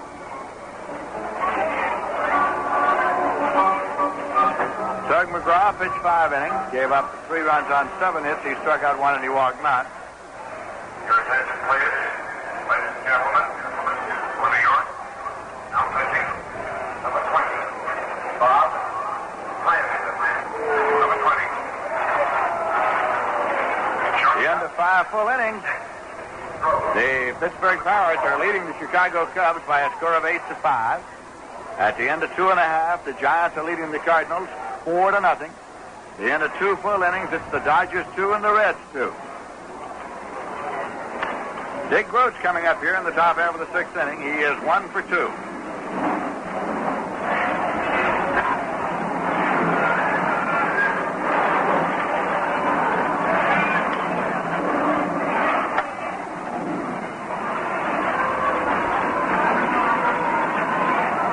Scheduled up in the inning, Dick Groat, Richie Allen, and Harvey Keene. Right-hander Bob Friend with the pitch. Land is short and taken by Brazil. A one-hand stab and is 1 away on 1 pitch. Richie Allen doubled a drive and a run his first time up. He slid out to the left in the 3rd.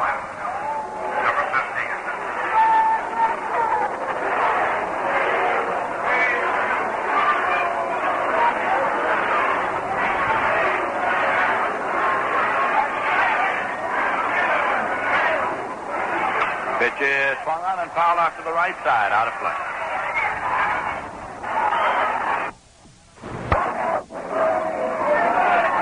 The run driven in the first inning by Richie Allen is his 99th of this season. He was out about a month with an injury. Swinging a ground ball to 3rd, taken deep by Boyer. Fields it cleanly, throws on and in time. Boyer retreated, but managed to handle that one. It was a hard hit ball. 2 away. Harvey Keene's coming up. He has struck out and doubled so far. He scored a run in the top half of the 4th inning. The Phillies are leading by a score of 3-0.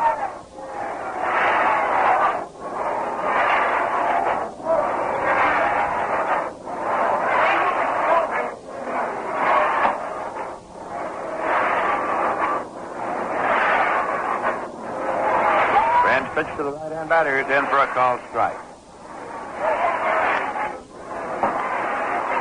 Harvey Keene, one-time batting champion of the American League when he was with the Detroit Tigers. Pitch is low for a ball.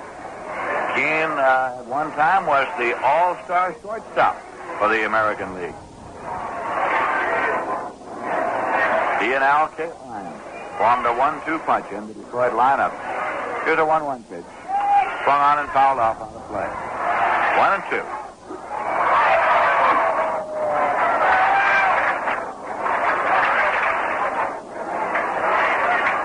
Two men out, nobody on base.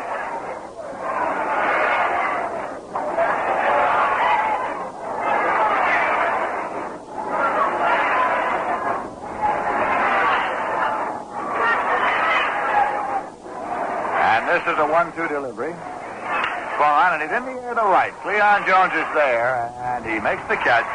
Bob Friend retires the start in order. No runs, no hits, no errors, none left. Scores the end of 5.5 innings is the Phillies 3, the Mets nothing. Sometimes things roll easy, and sometimes they don't roll at all. Either way, here's a song with a message for you. Roll on a bus, no, it won't get me. And in New York City, more people roll on easy with Rheingold Extra Dry than with any other beer. Maybe they like our natural carbonation. But whatever it is, we must be doing something right. Roll on, buddy. Roll on easy. Now how can I roll when the wheel don't go? In the bottom half of the sixth inning, Ron Hunt will lead off for the Mets. Hunt has doubled and flied to center field. Second baseman, Ron. Phillies are leading 3-0. Number 33. St. Louis, the Cardinals did not score off Marichal in the bottom of the third, so going to the fourth inning, it is the Giants 4 and the Cardinals nothing. Juan Marichal against Al Jackson. Marichal's won 20 and lost 5. Jackson's won 12 and lost 12. Chris Short with the pitch to Hunt. Swung on and lined into left for a base hit. Ricky Rojas over up with it, plays it back, and Hunt turns and holds with the leadoff single. Base hit number 6 for the Mets off Chris Short. Brings up Ken Moyer, who's 1 for 2. Singled and was called out on strike.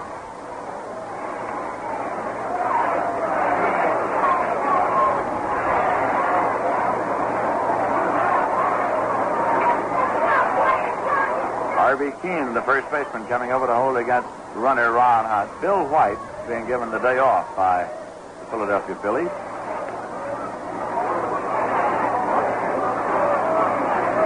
At least was not in the starting lineup against the left-hander. He is here in uniform and is available. Here is the pitch in for a called strike.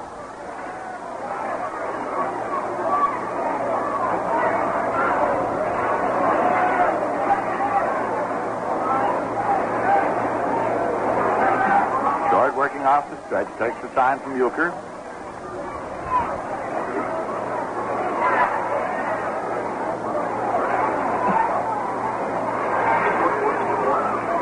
Check swing, foul ball to the right side, not a play. So the count now to Ken Boyer goes to 2 strikes. Jim Hickman kneeling there in the on-deck circle. Chris Short has struck out 3 and walked none so far in the game, and allowing no runs on 6 hits.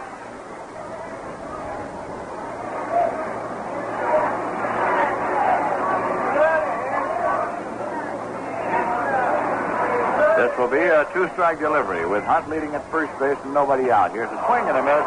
Short has his 4th strikeout. 1 away, and Jim Hickman is coming up. Hickman is nothing for 2. He has a season's batting average of .248.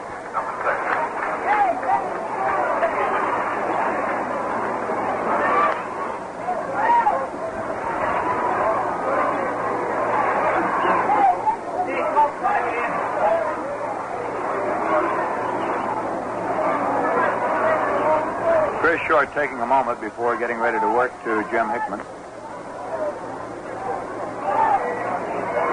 Ron Swoboda has moved out on deck now for the Mets. Ron Hunt takes his lead at first, and here's the pitch. Breaking ball high. Ball 1. Phillies are set up defensively, playing Jim Hickman to pull. Their outfield alignment is Cookie Rojas in left today, Johnny Briggs in center, and John Callison in right.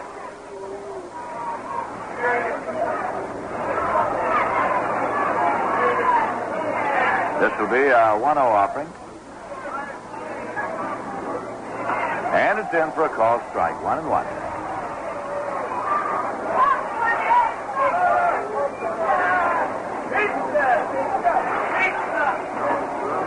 Through 5 innings of play, the Pittsburgh Pirates 8 and the Chicago Cubs 5. However, in the 6th inning, Pete Mickelson has relieved Billy Odell.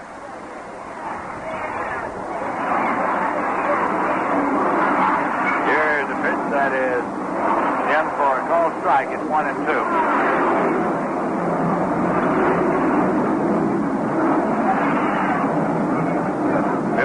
Started for the Chicago Cubs, was relieved by Lynn Church in the 4th inning. Roberto Clemente had a homer in the 3rd with 1 on, his 24th of the season, and Ernie Banks had a 3-run homer to get the Cubs off in front, but the Pittsburgh Pirates battled back to take the lead.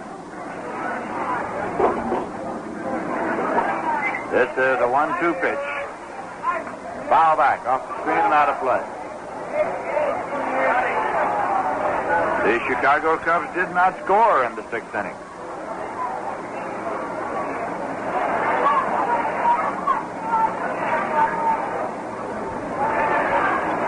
But perhaps went to a pinch hitter because Bob Henley has now come in to do the pitching as the Pirates come up in the bottom half of the 6th inning. 1-2 the count to Hickman here with a runner at first and 1 man out, and the Phillies are leading the Mets by a score of 3-0. Chris Short started. He's been in all the way, coming in with a record of 16 wins and 8 losses. He's up and set. Hutt leads at first, and here is the 1-2 pitch. High for a ball. It has again begun to rain a little bit here. We've had intermittent light showers throughout the afternoon. The Met fans, for the most part, are a hardy breed, however, and the umbrellas start to spring up all over the lower field box section. Here's the 2-2 pitch, and it's inside, so it goes full now at 3-2 to Jim Hickman. Ron Hutt, the runner at first. There is 1 man out. Swoboda is on deck, and the Phils lead 3-0.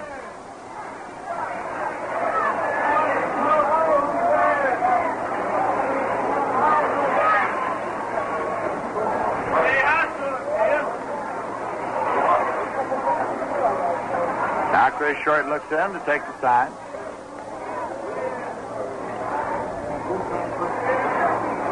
Payoff pitch for the runner holding, and it's hit on the ground foul back at third.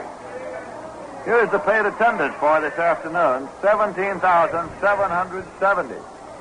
So the Mets are just a little short of last year's total for the season.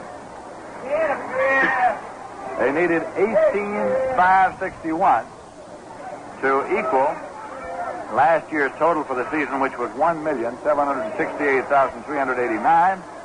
So it's just a little short on a rainy day. 17,770 paid. The total is 18,449. Payoff pitch hit on the ground to short. Could be for 2. Taken by Grote over to Taylor. That's 1. Throw to first, and it's a double play. Yogi Berra protesting to Joukowsky that Keene was off the bag. But Joukowsky says, no, it's a 6-4-3 double play. No runs, 1 hit. No errors, and none left. Score at the end of 6 full innings is the Phils 3 and the Mets nothing. Bob Murphy will be along in just a moment for the play-by-play, and right now, here's Bob. Just Jazz.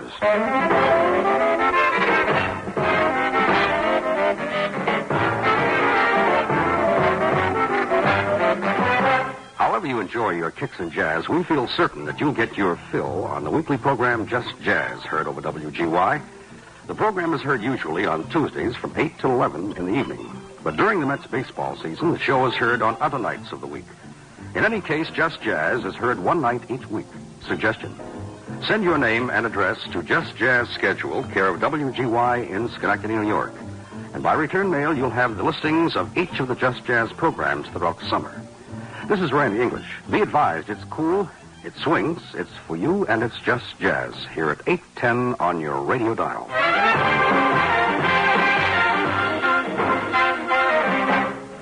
Over WGY in Schenectady.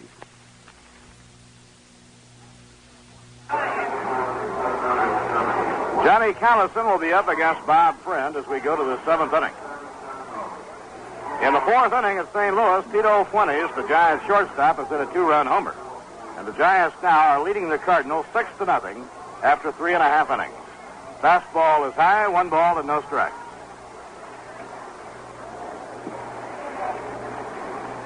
Johnny Callison homered, his 10th of the year in the second inning, and grounded out in the fourth inning. Now it's outside, ball 2, 2-0.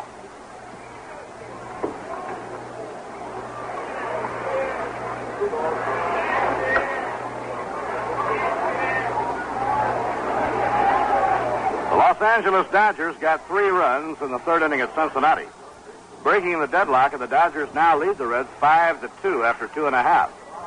High fly ball wafted right down the left field line, now veering over into the field box area and out of play.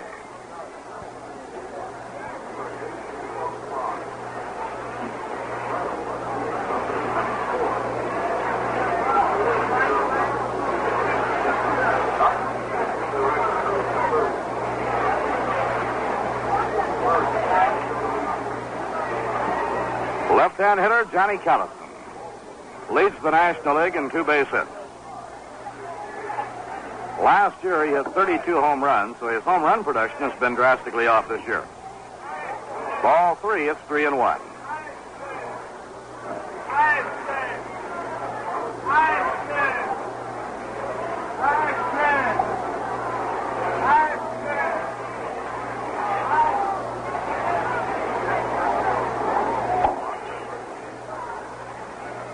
Now the pitch on the way, and the breaking ball is low, ball 4, and Johnny Callison goes to first on a walk.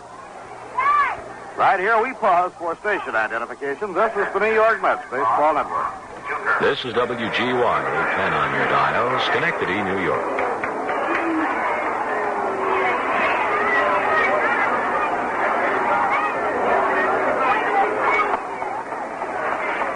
Bob Murphy with Lindsey Nelson and Ralph Kiner from Shea Stadium. Seventh inning, Phillies lead 3-0. The batter, Bob Uecker, the catcher. Now Friend up in pitching position. He's around to bunt. Bunts, fair ball, quickly picked up by Boyer. Kinney's play is to first base, Hunt covering. And so the Phillies try to add 1 more run. Uecker gives up his turn at bat, trying to help build it, and Johnny Callison goes to second. Center fielder, John Briggs, number 12. Johnny Briggs coming up. The Philadelphia center fielder has singled to right and grounded out second to first, 1 for 2. Briggs hitting an even 300, and with first base open and the pitcher due up next, the Mets will put him on. Briggs getting the intentional walk. That will bring up Chris Short.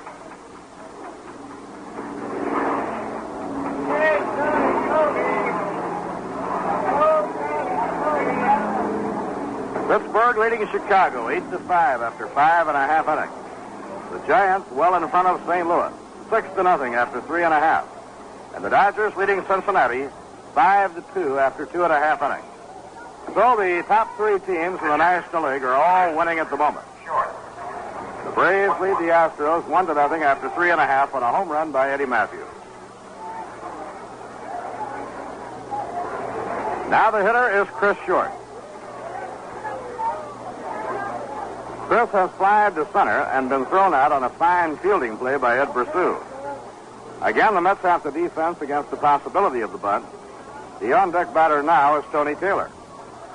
Down comes the pitch by Friend. A full swing and a ground ball taken by Hunt. He throws to second. Out at second on a close play. Hickman had gone for the ball. Ron took a look, and he wasn't sure whether Hickman would get back in time, plus the fact that he had a chance to keep Johnny Briggs out of scoring position, so he's forced. Now runners on first and third, 2 down, and Taylor coming up. The Rheingold Chug-A-Mug holds 12 ounces of Rheingold Extra Dried and has a full tab, so you don't need an opener. You know, it's about the handiest way there is of quenching your thirst. You'll find Chug-a-Mug six-packs at your local store or tavern.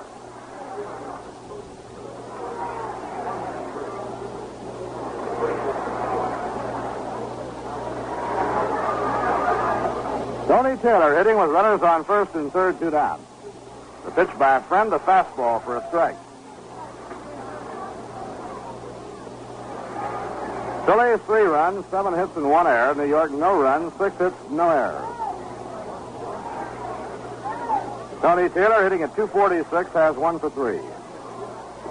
Slider outside, 1 ball, 1 strike. Johnny Callison on third. Chris Short is on first. And the Mets have the defense straight away against right-hand hitter Tony Taylor.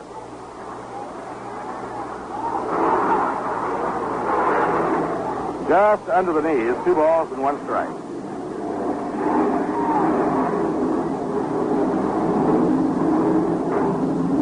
In the American League race, Chicago is leading Baltimore 3-0 in the 4th, while Detroit and Cleveland are tied 3-3 in the 7th.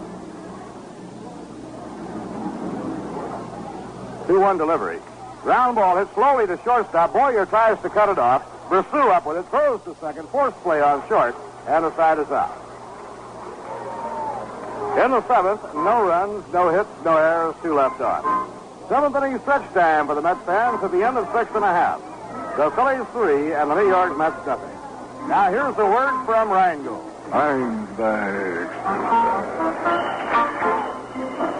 I don't know the reason. I can't tell you why. People like Rheingold, they're extra dry. But we must be doing something. Yes, we must be doing something right. Yes, we must be doing something. Woo!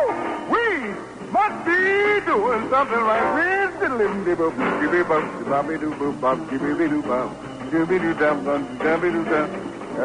Pour me another mug of that Rheingold exercise here. Woo! Yes, we must be doing something. Woo! We must be doing something right. Rheingold.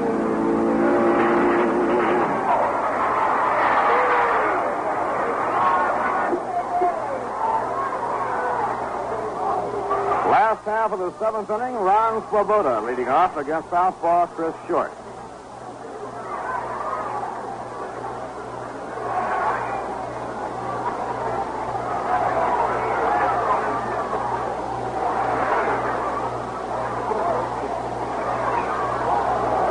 But it's foul as Ron tries to catch him flat-footed.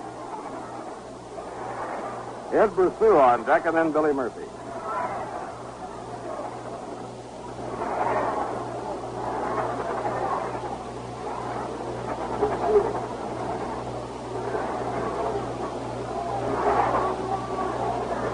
The Mets have had a couple of genuine threats against Chris Short, but so far have not come up with a timely hit.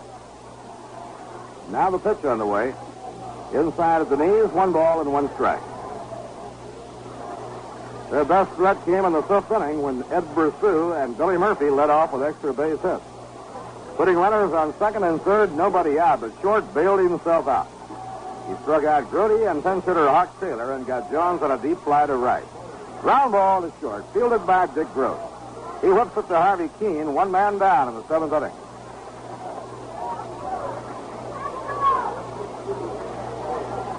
One away, nobody on. Now Eddie Brissou coming up for the 3rd trip.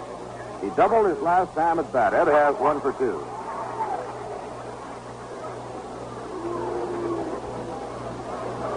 Eddie hitting .232. 10 home runs, 46 runs batted in.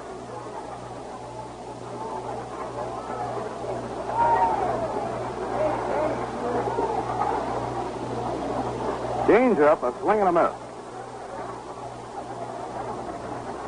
Doubleheader tomorrow, starting at 1. Night game with Cincinnati Tuesday night. Let's get 2 days off Wednesday and Thursday, and the Braves are here Friday night, Saturday night, Sunday afternoon.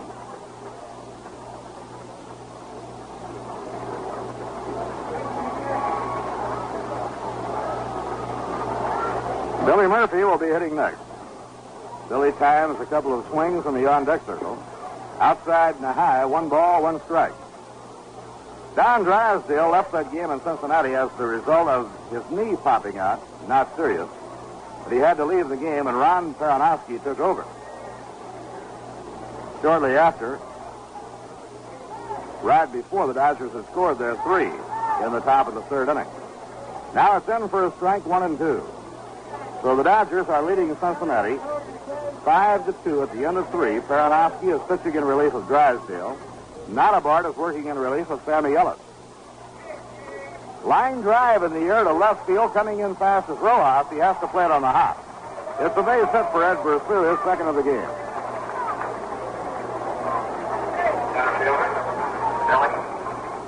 Billy Murphy hit one off the left field wall for a 2-base hit his last time up. Billy has 1 for 2.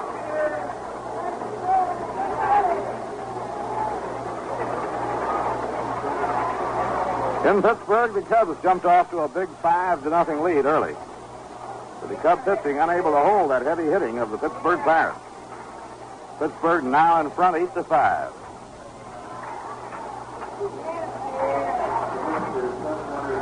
Now the pitch underway. A foul ball back over the screen, no play. Well, considering the weather, a wonderful crowd here at Shea. You can't stop the Mets fans.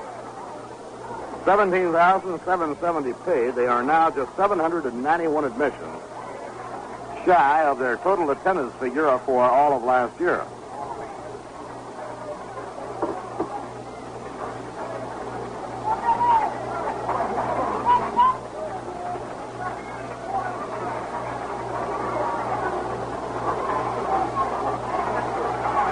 Now Chris Short picks up his sign. A 1-strike count on Billy Murphy. Fastball high, 1 ball, 1 strike.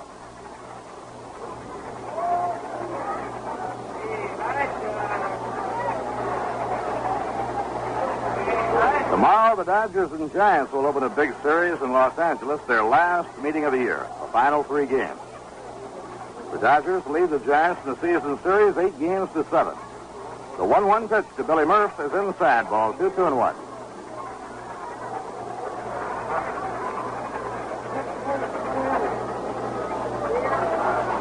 Juan Marichal pitching today. That means he'll, in all probability, miss the Dodgers series in Los Angeles.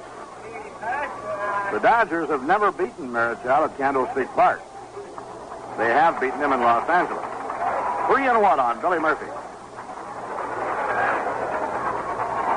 Now Jack Hamilton is warming up in the New York bullpen. The number 8 hitter scheduled up next, Jerry Grudy. Short has not walked a batter. At the moment, it's gone behind 3-1 on Billy Murphy. Ed Brusou on first base, 1 out. The 3-1 pitch. Fastball for a strike, 3-2.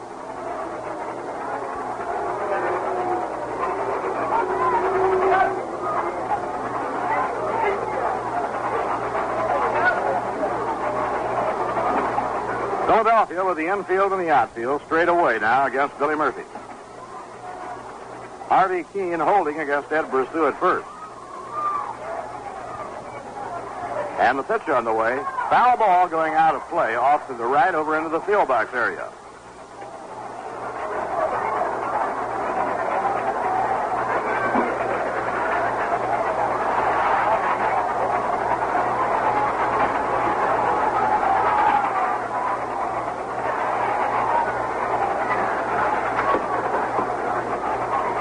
It's 3-2 again on Billy Murphy.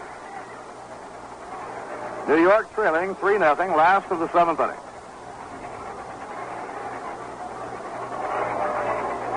And the pitch, a swing and a miss. He struck him out. So Short, who had not walked a batter when he fell behind 3-1, came back to strike out Billy Murphy. For Chris Short, his 5th strikeout. Now there are 2 away, and the batter is Jerry Grudy. Jerry has singled to center and taken a call 3rd strike, 1 for 2. Jerry hitting .238.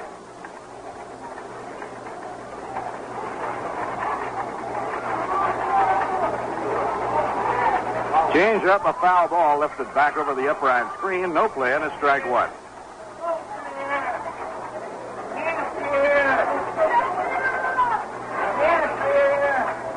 Well, there'll be quite a crowd in Dodger Stadium tomorrow afternoon when the Dodgers and Giants open their important three-game series.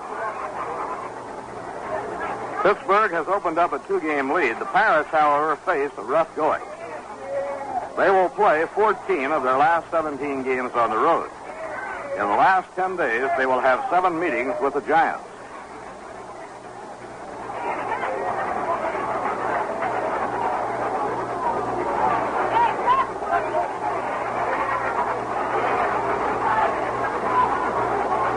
Now, Chris Short, working with 2 men down, 1 man on, has a 2-strike count on Jerry Grudy.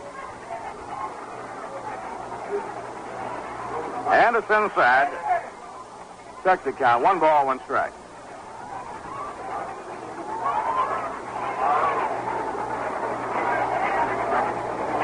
Umbrellas opened up all around the stadium. Rain has never been heavy at any time. It's been very light.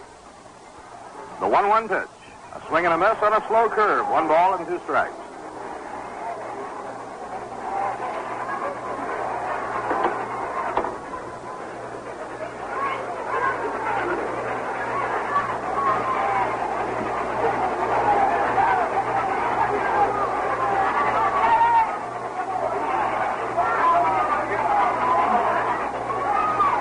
It's 1-2 as Jerry Grudy cocks the bat. The pitch by Short, a check swing foul ball back up into the crowd.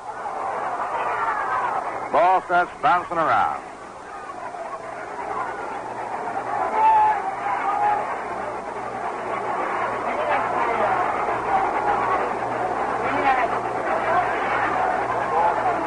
At Pittsburgh, they are now in the last of the 6th inning.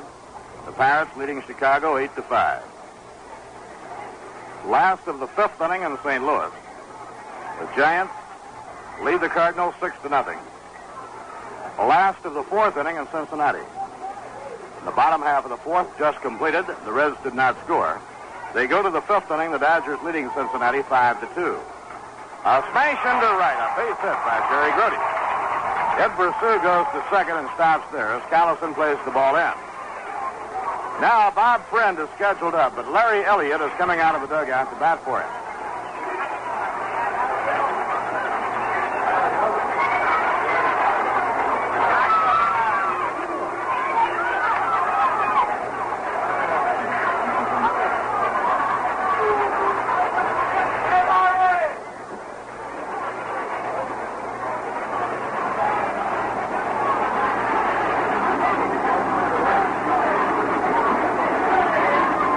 Wes Westrom sending up Elliott, a left-hand batter, against Short, a left-hander, but Wes is out of left-hand hitting. The only right-hand hitting he has, Bud Harrelson, who is a switch hitter, but a light hitter. Elliott has, on a number of occasions, hit left-handers since coming to the Mets, and so Larry Elliott will bat against Chris Short. Number 17, Larry Elliott.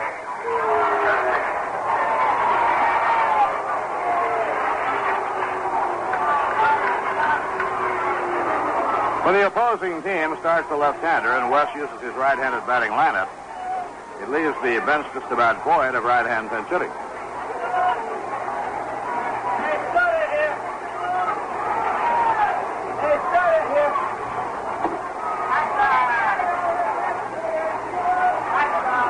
Now Short up in pitching position, delivers to Elliott. Under the knees, 1 ball and no strikes. The Atlanta Braves lead the Houston Astros 1-0 after 4.5, a pitching duel between Bob Bruce and Don Swall.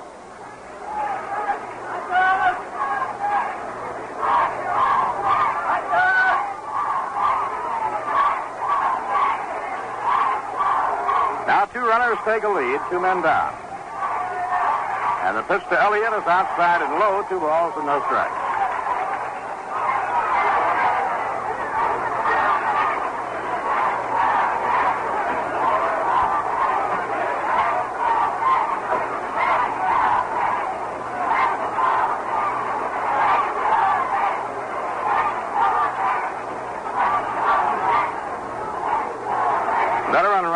Bob Friend pitching 2 innings in relief, and once again, Bob pitched superbly. In 2 innings, he allowed no runs, no hits, walked 2. One of the 2 was intentional. Struck out none. Friend turned in an outstanding relief job against the Dodgers to pick up his 5th win. For Philadelphia, Darrell Knowles and Bob Buell are working in the bullpen. A high foul fly over toward the field box area. No play for Harvey Keene. Ball lands in the crowd. 2-1.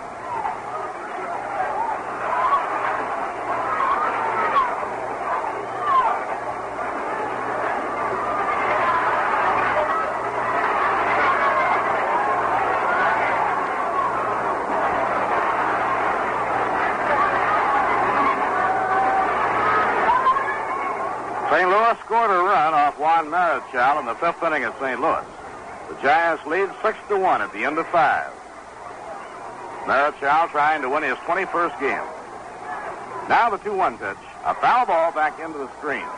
It's 2-2 on Larry Elliott.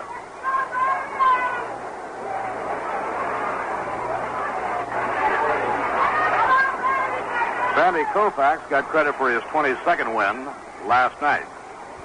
Gaylord Perry has won 20. They are the 3 20-game winners in the National League at the moment. 1 20-game winner in the American League, Jim Cott, has won 21 and is going for 22 today.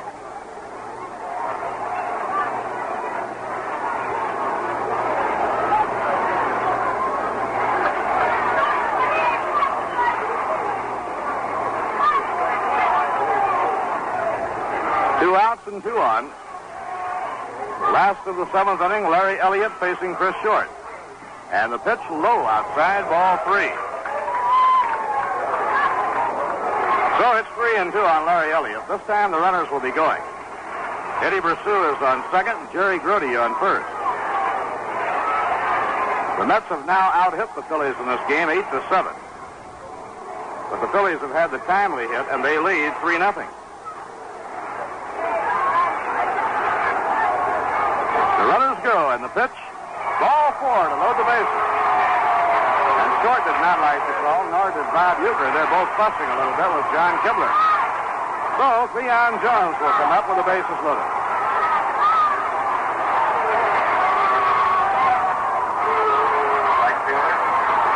That is the first walk surrendered by Chris Short.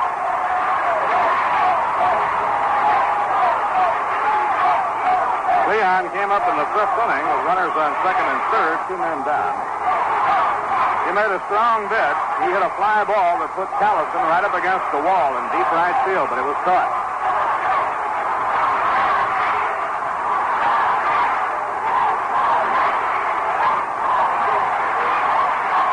And the Mets fans are really turning it loose now. Let's go Mets.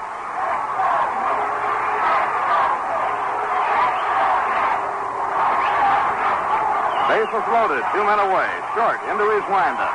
Now the pitch. It's in the dirt, bounds away. The runners will hold. Did not go far enough to let anybody score or move up. 1 ball and no strikes on Cleon Jones.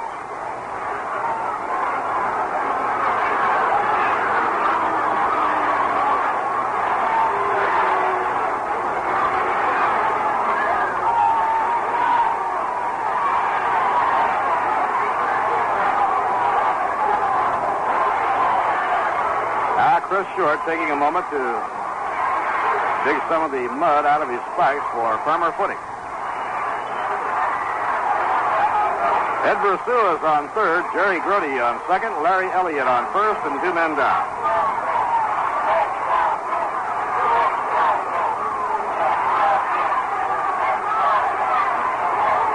The base is loaded on 2 singles and a walk.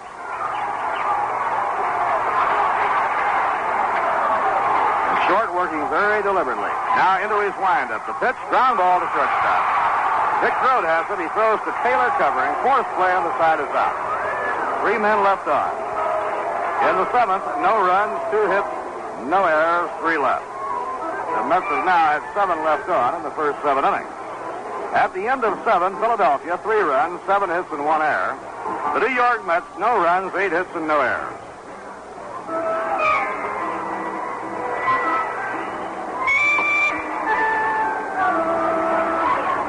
In the American League this afternoon, with Jim Cott going for his 22nd win of the year, the Minnesota Twins lead the New York Yankees 3-1 after 4.5 innings. Pedro Ramos on the mound for the Yankees. The Chicago White Sox lead the Baltimore Orioles 4-2 at the end of 5. Gary Peters pitching for Chicago. Eddie Watt was the Orioles starter. Gene Brabender in the 5th, and Mo Drabowski in the 5th inning. Detroit and Cleveland are tied 3-3 after 7.5. Sam McDowell pitching for Cleveland. Orlando Pena is in relief of Hank Aguirre for Detroit. Home runs in the game by the Bengals' Mickey Stanley and the Indians' Max Alvis in the 4th with a man on. Doubleheader in Kansas City, the first game just underway. Red Sox 2 and the A's nothing at the end of 1. Darrell Brandom pitching against Blue Moon Odom. The warm-ups at California, Jim Hannon for Washington and Dean Chance, 10 and 15 on the year for California. The National League, Pittsburgh leading Chicago 8-5. That game is now in the last of the 7th. The Giants lead the Cardinals 6-1, and they're going to the 6th inning. And the Dodgers lead Cincinnati 5-2 at the end of 4 innings. The Atlanta Braves lead the Astros 1-0 at the end of 5. Now pitching for the New York Mets, Jack Hamilton. For Jack, his 51st game this year. Hamilton, in relief, has been credited with 12 saves.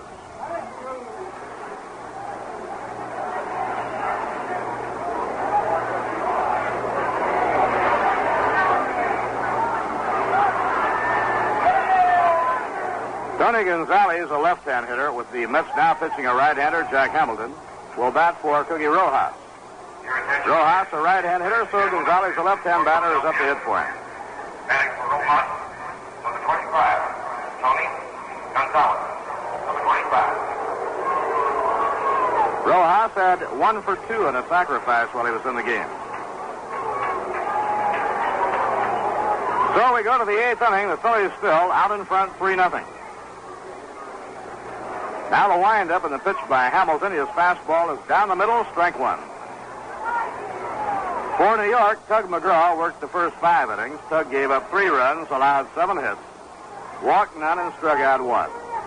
Bob Friend then worked 2 hitless innings of relief. Drive hit hard toward the gap in left center. It's a base hit. Rolling back to the wall, being pursued by Ron Swoboda. Gonzalez goes into second with a double.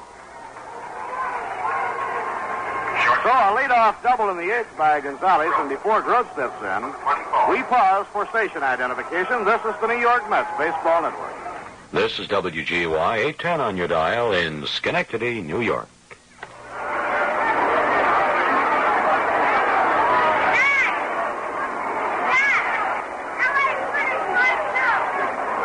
Bob Murphy with Lindsey Nelson and Ralph Kiner were in the 8th inning at Shea, and Grote lines a base hit down the right field line. It's rolling into the corner.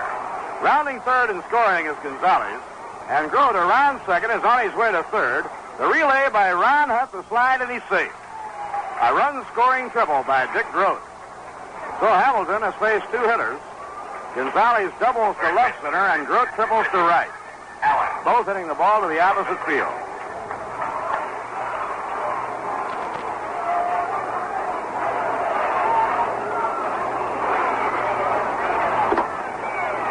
This has been a real good series for old pro Dick Grote. He had 3 for 4 and drove 3 runs in last night. Richie Allen has a double and 3 times up, and it's knocked in a run. His 99th RBI of the year. Ralph Terry and Bill Hepler working in the bullpen for New York. And the breaking ball is in the dirt, ball 1.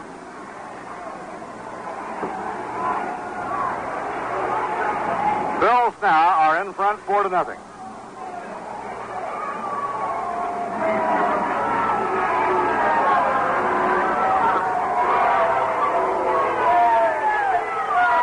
That mound is getting pretty wet by now from the light rains. Pitchers have to repeatedly dig the mud out of their spikes for better footing. In comes the pitch by Hamilton. A swing and a miss by Richie Allen. 1 ball, 1 strike.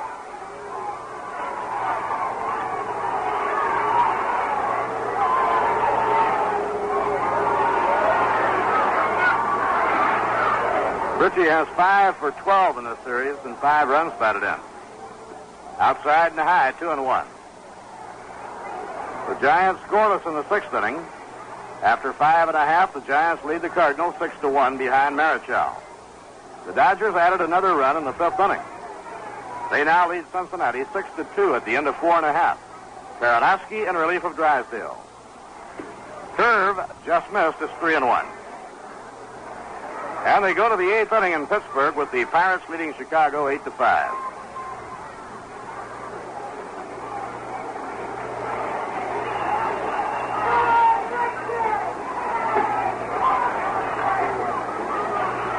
One pitch. Misses inside, ball 4, and Richie Allen goes to first base. And Bill White is coming up to bat for Harvey Keene. Your attention, please. Ladies and gentlemen, for Philadelphia, batting for Keene, number 10, Bill White. Wes Westrom is on his way to the mound. Bill Hepler, a left-hander, is warming up along with right-hander Ralph Terry. Gene Mott putting Bill White up to bat for Harvey Keene, left-hander against right-hander, and now Wes is on his way out. In will come Bill Hepler, and Bill will be facing Bill White. So Hamilton leaves the game, nobody out. Jack has given up 1 run at the moment and is responsible for the 2 men on base. He gave up 2 hits, and he walked 1.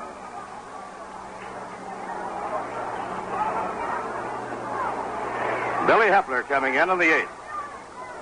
Billy Hepler, rookie southpaw from Covington, Virginia, has won 3 and lost 3. This will be his 33rd appearance.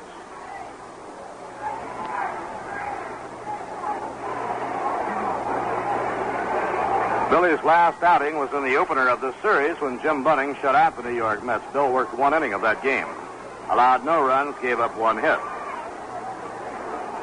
For Billy Hepler, one of his 3 victories this year was over Philadelphia.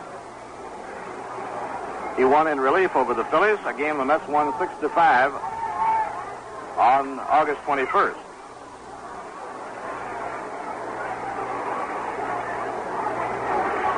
Phillies have 4 runs, 9 hits, and 1 error. The New York Mets, no runs, 8 hits, and no errors.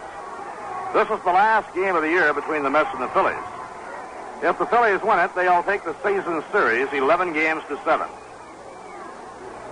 It was up for grabs when the Phils arrived in town. They were leading the season series 8 games to 7.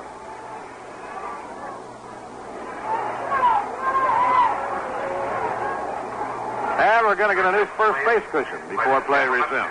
For New York, now coming in the pitch, number 28. Light rain coming down. It's raining harder right now than it has at any time all day. It's coming down pretty good right now.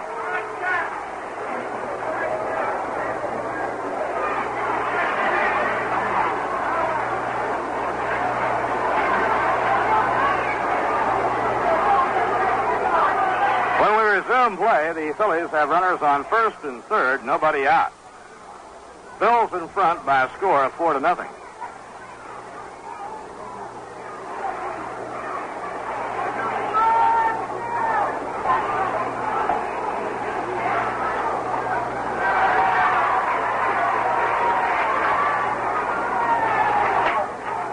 Bill Hepler throwing in his warm-up.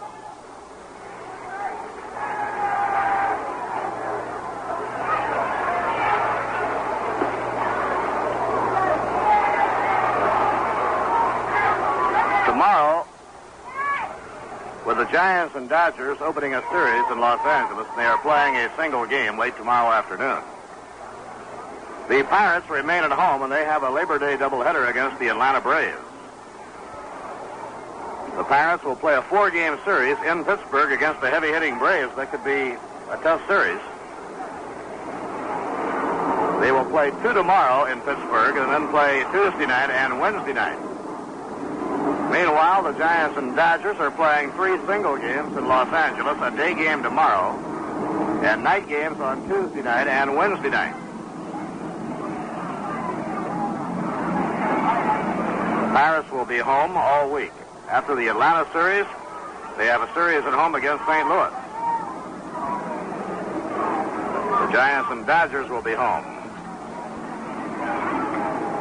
Billy Hepler ready on the pitch to Bill White. Curve outside, ball one.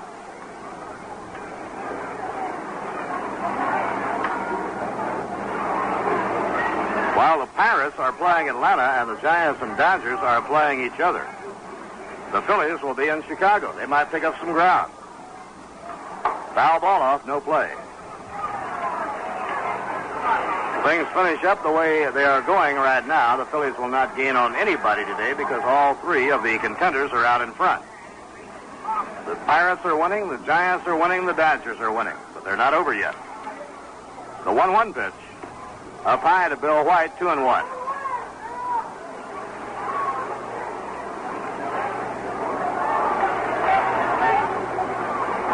Two balls and a strike on Bill White. Bill hitting .283, has 20 home runs and 93 runs batted in. With the Mets starting Tug Mcgraw today, Gene Mauch decided to give Bill a day off. But now Bill is in action late in the game. The 2-1 pitch. A ground ball hit hard to Hunt. Ron throws to second, one, now to first, double play, throw home, and he is safe at the plate. Roach gave it a late start. He decided after the play was underway to come home, and he just made it. Let's get the double play, 4-6-3. Ron Hunt looked Dick Grote back, then threw to Ed Pursuit. The ball was hit so hard he could do it and still get two, and then Grote decided to come on.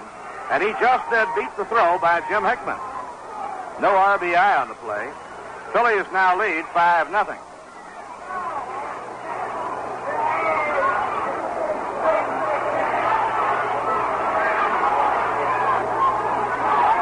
Johnny Callison is up. Johnny has hit his 10th home run. It came in the second, nobody on.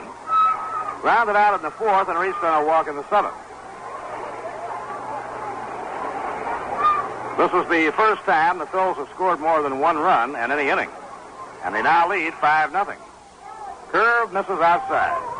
Philadelphia scored singletons in the first, second, and fourth. They now have two in the eighth.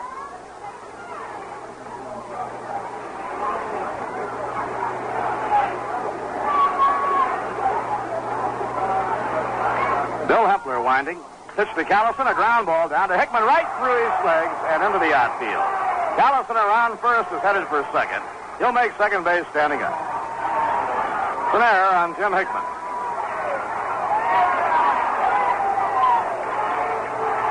So Bob Uecker comes up. Uecker has grounded out, scored a run with a sacrifice fly, moved a runner over with a sacrifice bunt. So Uecker has had just one official time at bat. He is 0 for 1.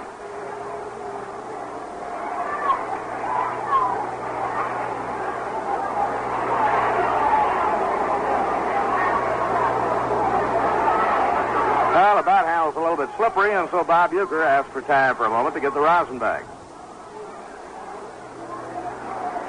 They go to the ninth inning in Pittsburgh with the Pirates leading the Chicago Cubs 8-5. Chicago had a 5-0 lead at the end of 2 innings. But the Pirates quickly wiped it out, scoring 4 in the 3rd inning and 3 more in the 4th inning. They picked up 1 run in the 5th inning. A high fly to left center. Billy Murphy galloping over into the alley is under it, and he has it. The side is out. The Phils scored 2 runs in the 8th inning. There were 2 hits, 1 error, and 1 left on. At the end of 7 1/2, it's the Phillies 5 and the New York Mets nothing. Hey, Mets fans, how would you like a great big 8x10 photo of the Mets? That's right, a team picture of the whole bunch of them. You could hang it over your radio, or next to your moose head, or in one of your bedroom closets. What's its cost? Nothing. The mind boggles at the very thought of it. For a free 8x10 black and white team photo of the glorious Mets, write Mets Photo, WGY, Schenectady. That's Mets Photo, WGY, Schenectady. Why do most people go to Mike's for submarines? Because Mike's submarines have quality, class. Over 51 million submarines that have been sold attest to that. So how about you joining the ranks? Mike's submarines are the big submarines, thickly layered cheese, cold cuts, onion, lettuce, and special dressing nestled in a delicious Italian roll. That's why most people go to Mike's. But I know one woman who's really different. She goes to Mike's because it's the only place she's been that's cleaner than her own kitchen. Get those submarines where you know you can count on quality and cleanliness. Stop at the Mike Submarines nearest you. Last of the 8th inning for Philadelphia, Tony Gonzalez is now playing left, and Bill White is now playing first. Ron Hunt will be leading off against Chris Short. Ron has a single and double, 2 hits and 3 times up. Mets have had their scoring opportunities in today's game, but have not been able to deliver the big hit.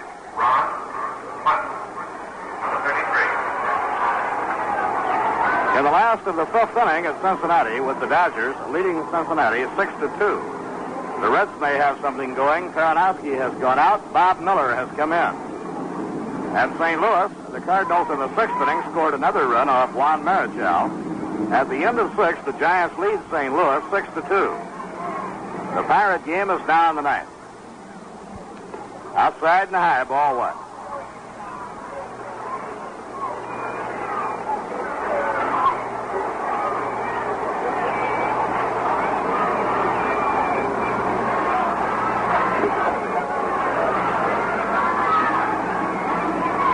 Now Short, the tall left-hander from Delaware, delivers the fly ball to right field. Walking in is Callison, and he has it easily, 1 man down. Ken Boyer, single to center in the first, since then has been struck out twice. Ken 1 for 3. On the mound for the Phillies, 28-year-old Chris Short. Bidding for his 17th win of the year, and he's trying now for his 4th shutout of the season. Last year, Chris was an 18-game winner, and year before last, a 17-game winner. So for Short, this is his 3rd good year in a row. Change up in for a strike.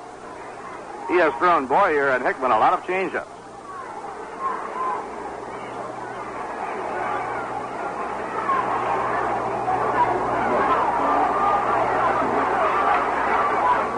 Now Short out of his windup. The pitch to Ken Boyer, a line drive into left center for a base hit. Moving over is Tony Gonzalez. Boyer swings around first, and he's on with his 2nd hit of the game. The Mets have had at least 1 base hit in every inning of the ball game, with the exception of the 2nd and the 4th. That was their 9th base hit, and it brings up Jim Hickman. The Reds scored 1 run as the Dodgers made a pitching change in the last of the 5th inning. At the end of 5, it's the Dodgers 6 and the Cincinnati Reds 3. The Giants are out in the 7th inning without scoring. After 6.5, the Giants 6 and the Cardinals 2. The Pirates are leading 8-5, going to the 9th inning in Pittsburgh. Change up, hammered foul in behind Whitey Herzog. You look out from a broadcast booth today, there is so much humidity. That air looks like you could cut it like you were slicing cheesecake. Minnesota Twins got 5 in the 5th inning. They now lead the Yankees 8-1 at the end of 5. Another changeup. It's low inside. 1 ball, 1 strike. Chris Short feeding a diet of slow breaking stuff. The right-hand hitters Ken Boyer and Jim Hickman.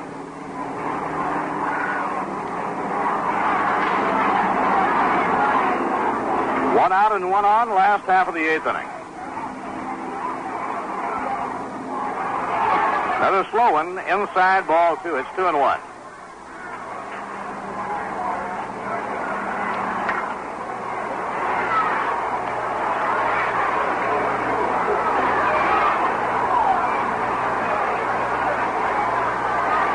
Tigers and the Indians are in the 10th inning, tied 3-3. Cleveland now hitting with a chance to win it in the home 10th. Fastball outside, 3-1.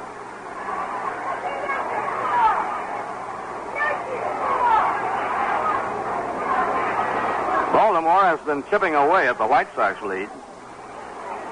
It's now Chicago 4, Baltimore 3 as they go to the 7th inning.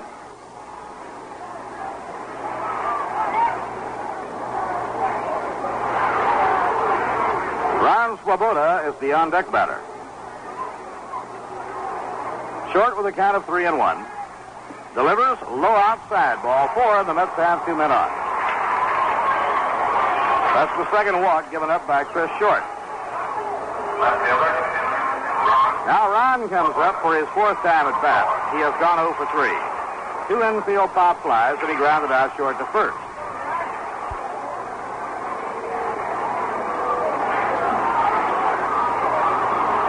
Now they send the sign to the Philadelphia bullpen, and we'll get warm-up action going once again. Short with a little more working room after the Phils scored 2 runs in the top of the 8th. They lead 5-0. Darrell Knowles, the left-hander, and veteran right-hander Bob Buell are up again. Here's the pitch on the way. A fastball for a strike on the outside corner.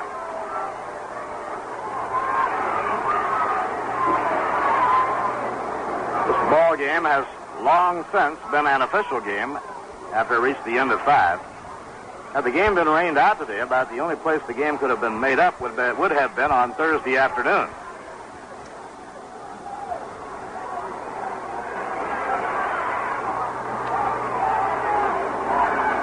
Sandy Alford already planned a fishing trip that day.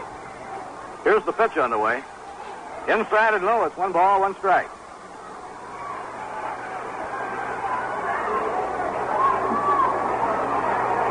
Sandy, somebody will call you in the morning and say, what kind of bait do you use?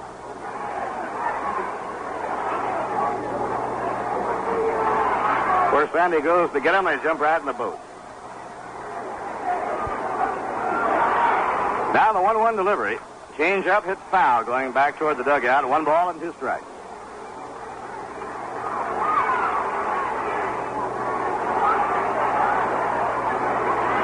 This is that time of the year when the stripers start to run.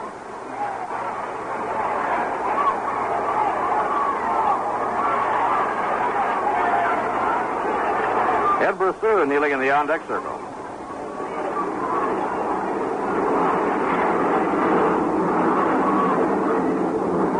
Runners on first and second, 1 out, bottom half of the 8th inning. 1-2 on Ron Swoboda. Here's the pitch on the way. A swing and a miss, he struck him out. For Chris Short, his 6th strikeout of the game. Looks like the screwball that got Ron. Eddie Brosseau has a single and double and 3 times up, 2 for 3. Eddie batting .234.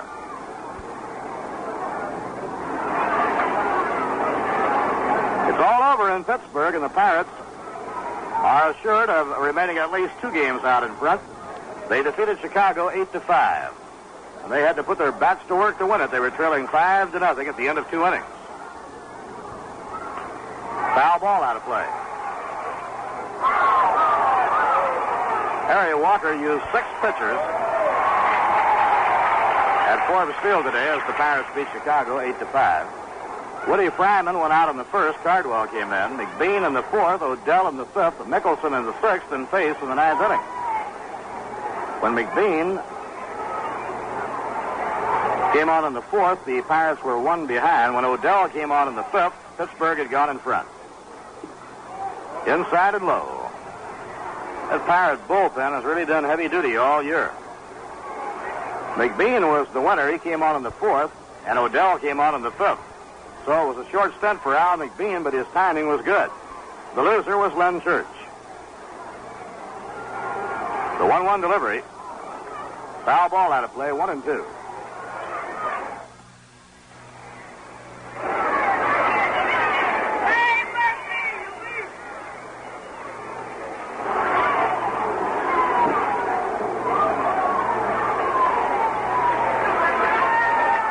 One ball and 2 strikes on Eddie Brosseau.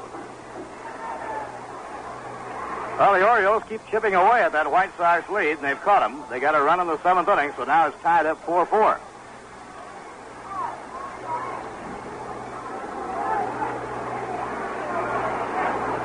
Pitching 1-2. Change up, hammered foul. Baltimore and Pittsburgh have ball clubs a great deal alike. They have a lot of thunder. They can be 5 or 6 runs behind early in the game, and they can catch up in a hurry. Baltimore with those cannons to send up. The Robinsons, Frank Robinson, and Brooks Robinson, Bug Powell, and Kurt Bleffery. The 1-2 delivery. A changeup is swung on and missed, strike 3. And once again, Short went in a jam relies on his guile and craftsmanship and works his way out of the jam. That's his 7th strikeout. No runs, 1 hit, no errors, 2 left on. Mets have had 9 left on over the first 8 innings. At the end of 8, the Phillies 5 and the New York Mets nothing. Well, next Saturday night here at Shea, the Mets have a night ball game against the Atlanta Braves. It has been designated as date night. That's a real fun night here at Shea with Dixieland bands patrolling around the big stadium, providing a lot of musical fun between innings. So, get all lined up with your best gal for next Saturday night and Sunday evening here at Shea, rooting for the Mets. On date night, your date gets in for the service charge of 50 cents. Braves are here for 3 games next weekend. Friday night, Saturday night, date night, and Sunday afternoon. The Sunday game, a week from today, winds up the 2-week homestand, and the Mets then start out on their last road swing. The last road trip of the year, the Mets will visit Los Angeles, San Francisco, Houston, and Cincinnati. Come home to close out the season against the Cubs and the Houston Astros. The season ends on Sunday, October 2nd. Which means the World Series would open on Wednesday the 5th. Barring a playoff.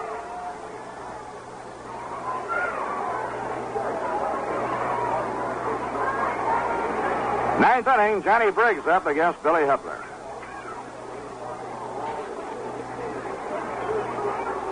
Bill into his windup. The pitch to the left-hand hitter is low outside, ball 1. Briggs has singled to right, grounded out, and reached on an intentional walk, 1 for 2. Johnny Briggs hitting an even 300.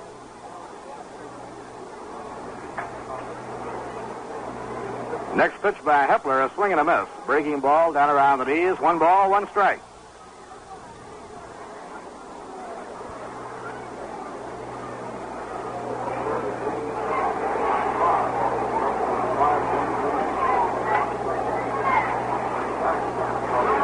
If the Phillies can stay hot, they might gain some ground this week.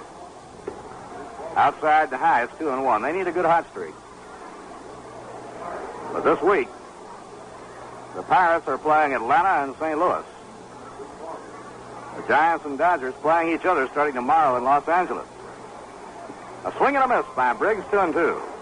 Whereas the Phillies will be in Chicago playing the Cubs.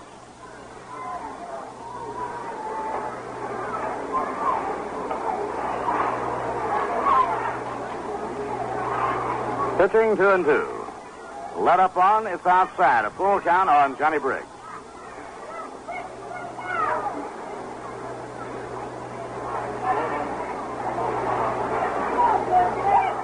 Here's the payoff delivery. Grounded ball, pull back toward the Mets dugout on an inside delivery. So the count stays at 3-2. Chris Short will be up next. Short leads the Philadelphia mound staff in the all-important matter of complete games. He has completed 16 and will be shooting for number 17 in the 9th inning.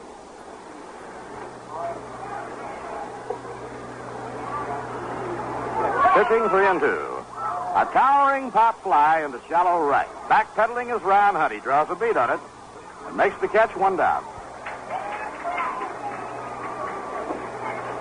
1 away in the 9th inning, and right here we pause for station identification. This is the New York Mets Baseball Network. This is WGY 810 on your dial in Schenectady, New York.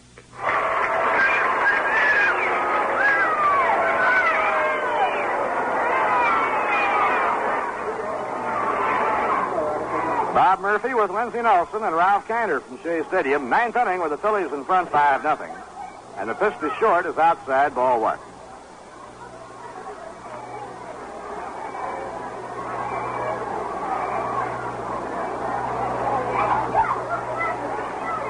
Pitch by Billy Hepler. He just got a piece of it, a foul ball. 1 ball, 1 strike.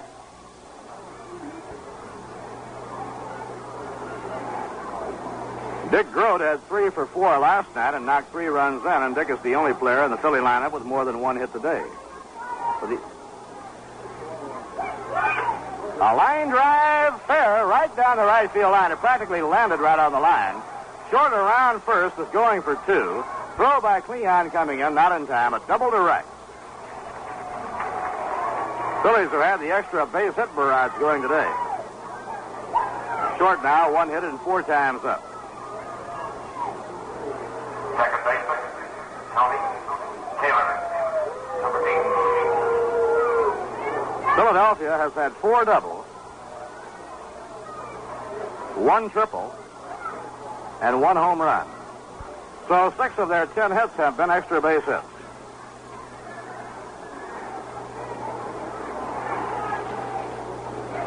Tony Taylor has a single to right in 4 times up. That's the first base hit given up by Billy Hepler. Fastball for a strike. Tomorrow, Cincinnati will pitch Milt Pappas, 9-10 on the year, and Jim O'Toole, 5-6. Against the Mets, Jack Fisher, 9-12, and Dick Selma, 3-6. The Twin Bill, tomorrow on Labor Day, starts at 1 o'clock. 1 ball, 1 strike on Tony Taylor.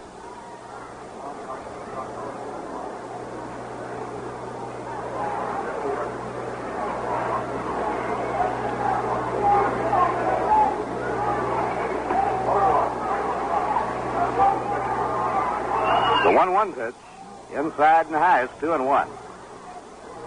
The Mets were shut out of the opener of this series by Jim Bunning, as Jim won his 16th of the year. The Giants are out in the 8th inning. Cardinals now bat in the last of the 8th inning. It's the Giants 6 and the Cardinals 2. And it's up high, 3-1 on Tony Taylor. Usually when Billy gets wild, it's wild high. Anytime he keeps the ball down, he gets them out very well. The Dodgers lead Cincinnati 6-3. That game is in the last of the 6th inning. And at Pittsburgh, the Pirates storm from behind, beating Chicago 8-5. They used 6 pitchers. The winner was Al McBean.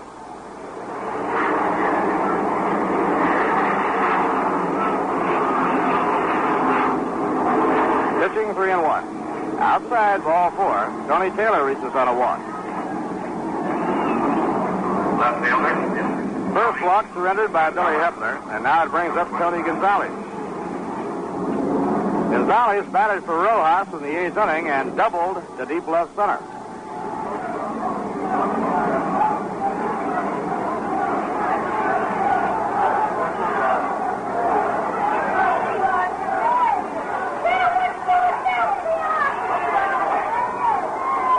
One man out, 2 men on, top of the 9th inning.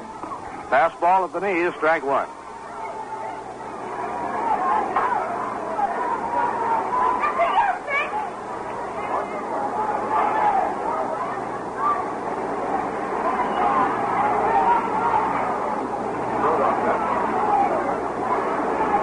Now the pitch on the way. Low and outside, 1 ball and 1 strike.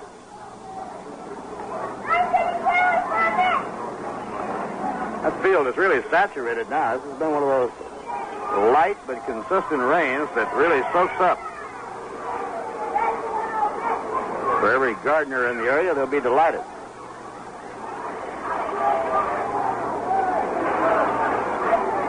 And Jerry needs another catcher's mitt.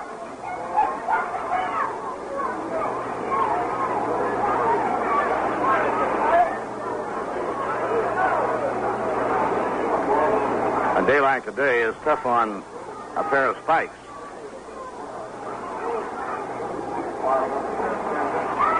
Now 1-1 on Tony Gonzalez. Curve on the outside corner, 1 ball and 2 strikes.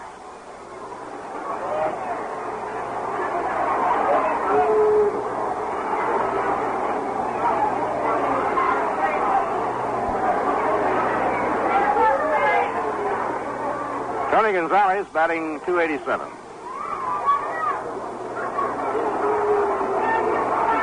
Down comes the pitch to him. He lets it go and it breaks outside, 2-2. Chris Short is on second. Tony Taylor on first and 1 man out.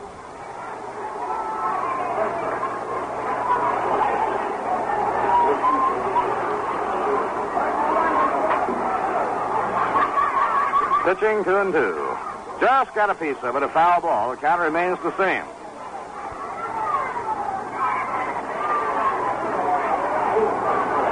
Bill Hepler is the fourth pitcher the Mets have used in today's game. Doug Mcgraw worked 5, Bob Friend worked 2, Hamilton started out in the 8th, and then Bill Hepler came in. 2-2 delivery. A little bit high on a fastball. That runs the string out.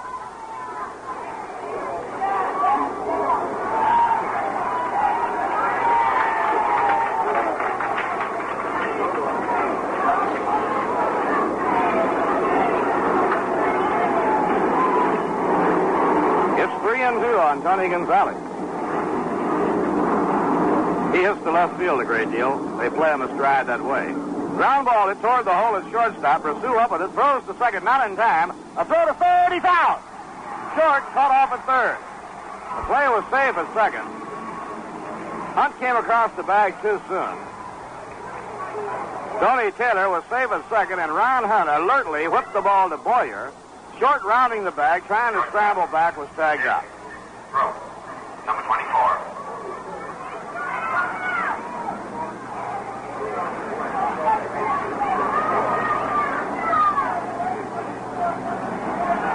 Now Dick Grudy is up. Dick has a single and a triple. He scored just a fielder's choice, 6-4-5, no hit on the play.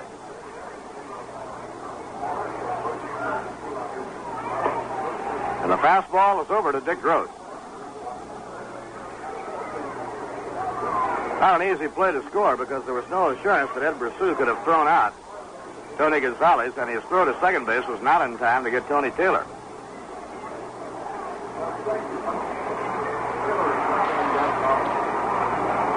Now Hepler checks the runners. Roach bounces one toward the middle. Hunt racing for it, is up with it. Steps on second. Force play on the side is out. So the Phillies are out without scoring in the ninth inning. No runs, 1 hit. A double by Chris Short, no errors, 2 left on. So at the end of 8.5 innings, the score, the Phillies 5 and the New York Mets nothing.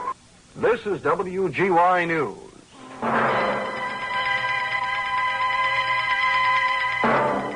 This is the sound that means news. Up to the minute, concise, and complete. From the facilities of NBC, Associated Press, United Press International, the United States Weather Bureau, a staff of stringers throughout a 26-county area, and a newsroom staff of experienced news people, WGY keeps you informed of the latest happenings. More than 20 times a day in regularly scheduled newscasts from 6 in the morning to midnight, WGY brings you the latest news from around the world, around the area, and across the street. And when something newsworthy happens, you get it in bulletin form when it happens. All this, plus specialized programs on farm news, sports, weather, and business, make WGY's news department your best information center for what's going on in the world today.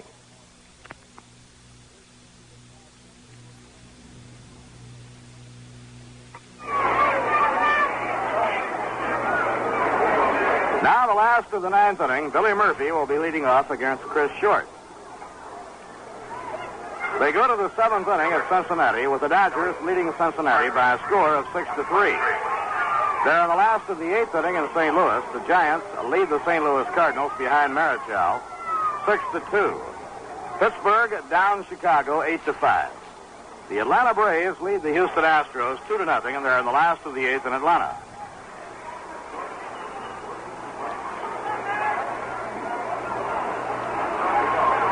Billy Murphy is the leadoff batter in the last of the ninth. A ground ball hit toward the hole, off the glove of Richie Allen. No play, and Murphy is on.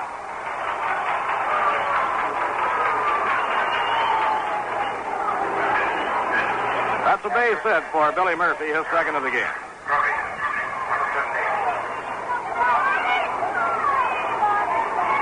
Mets have now had 10 hits. They've had as many hits as the Phillies, but the Phillies have used the long hit to a fine advantage. 6 of the 10 by Philadelphia have been extra base hits.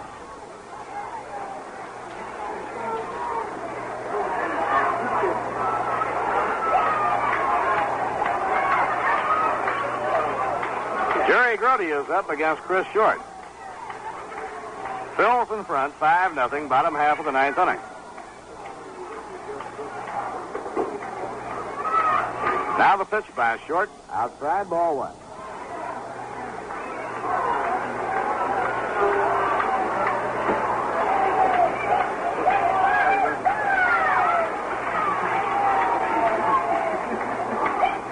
Now the 1-0 delivery on the inside corner for a call strike. 1 ball and 1 strike. Grudy with 2 for 3 this afternoon. Jerry hiking his average to 240.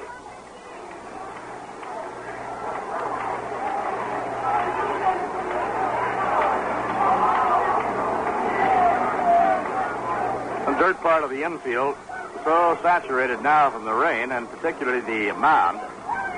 Short keeps working and working, trying to keep his spikes clear. Here's the pitch on the way. A grounder foul beyond the reach of Whitey Herzog on down the left field line. 1 ball and 2 strikes. The crowd today was 17,770, a rather remarkable crowd on a day like this. The Mets need to attract only 791 more people to equal their total attendance for last year.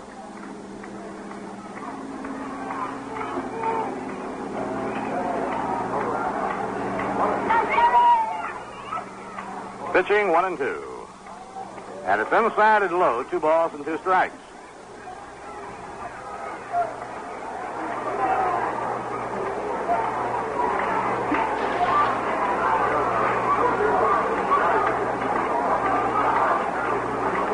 Bud Harrelson has come out on deck. A ground ball to second base. Taylor flips the ball to Grote. They've got 1. Now to White, double play. 4-6-3 for the twin killing. Now Bud Harrelson will bat for Billy Hepler. Your attention, please. Ladies and gentlemen, for New York, batting for Hepler, number 3, Bud Harrelson, number 3.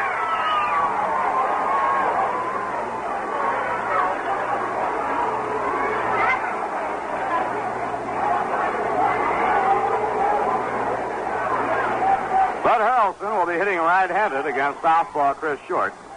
Right-handed is the natural way for Bud. Batting left-handed this year at Jacksonville and hitting left-handed for the first time in his life, he wound up hitting .210. The Mets are confident that he's going to improve greatly. A high pop fly should be a ball game. Dick Grote is under it on the skin part of the diamond, makes the grab, and the game is over.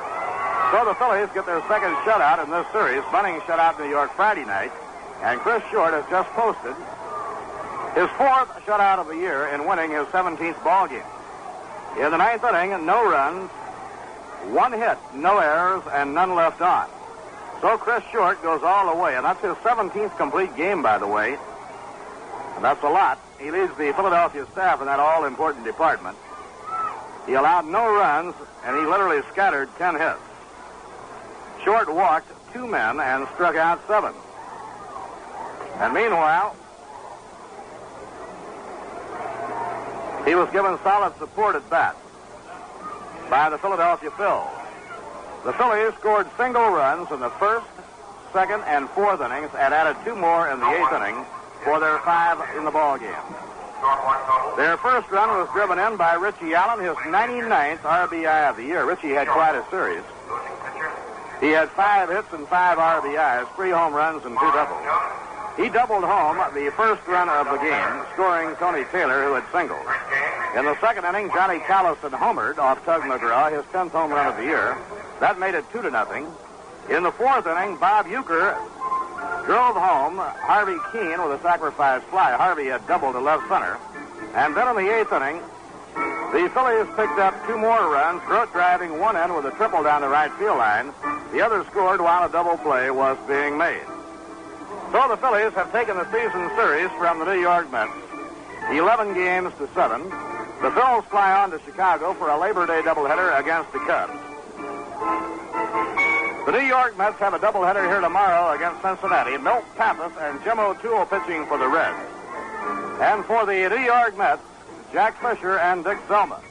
Philadelphia cannot gain ground today, but if they can sustain a hot streak, they might do some business this week, as the Dodgers and Giants are meeting head-on And the Pirates are at home against the heavy-hitting and always dangerous Atlanta Braves. Pittsburgh came from behind, beating Chicago today 8-5. The Giants are beating St. Louis 6-2 going to the ninth. And the Dodgers are leading Cincinnati 6-3 going to the seventh inning. The line score today, the Phillies 5 runs, 10 hits, 1 error, and 7 left. The Mets no runs, 10 hits, 1 error, and 9 left.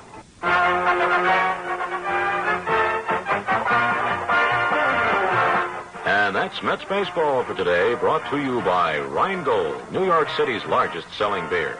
And what a remarkable thing that is. In New York, a city of so many different people with different tastes, one beer has become the favorite, Rheingold Extra Dry.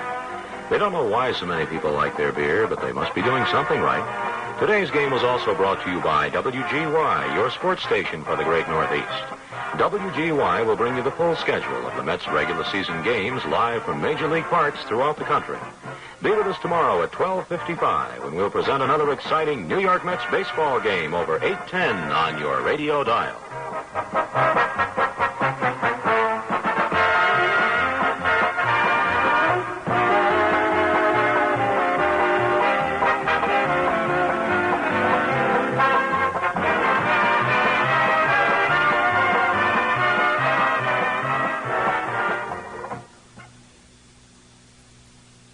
WGY, WGFM in Schenectady.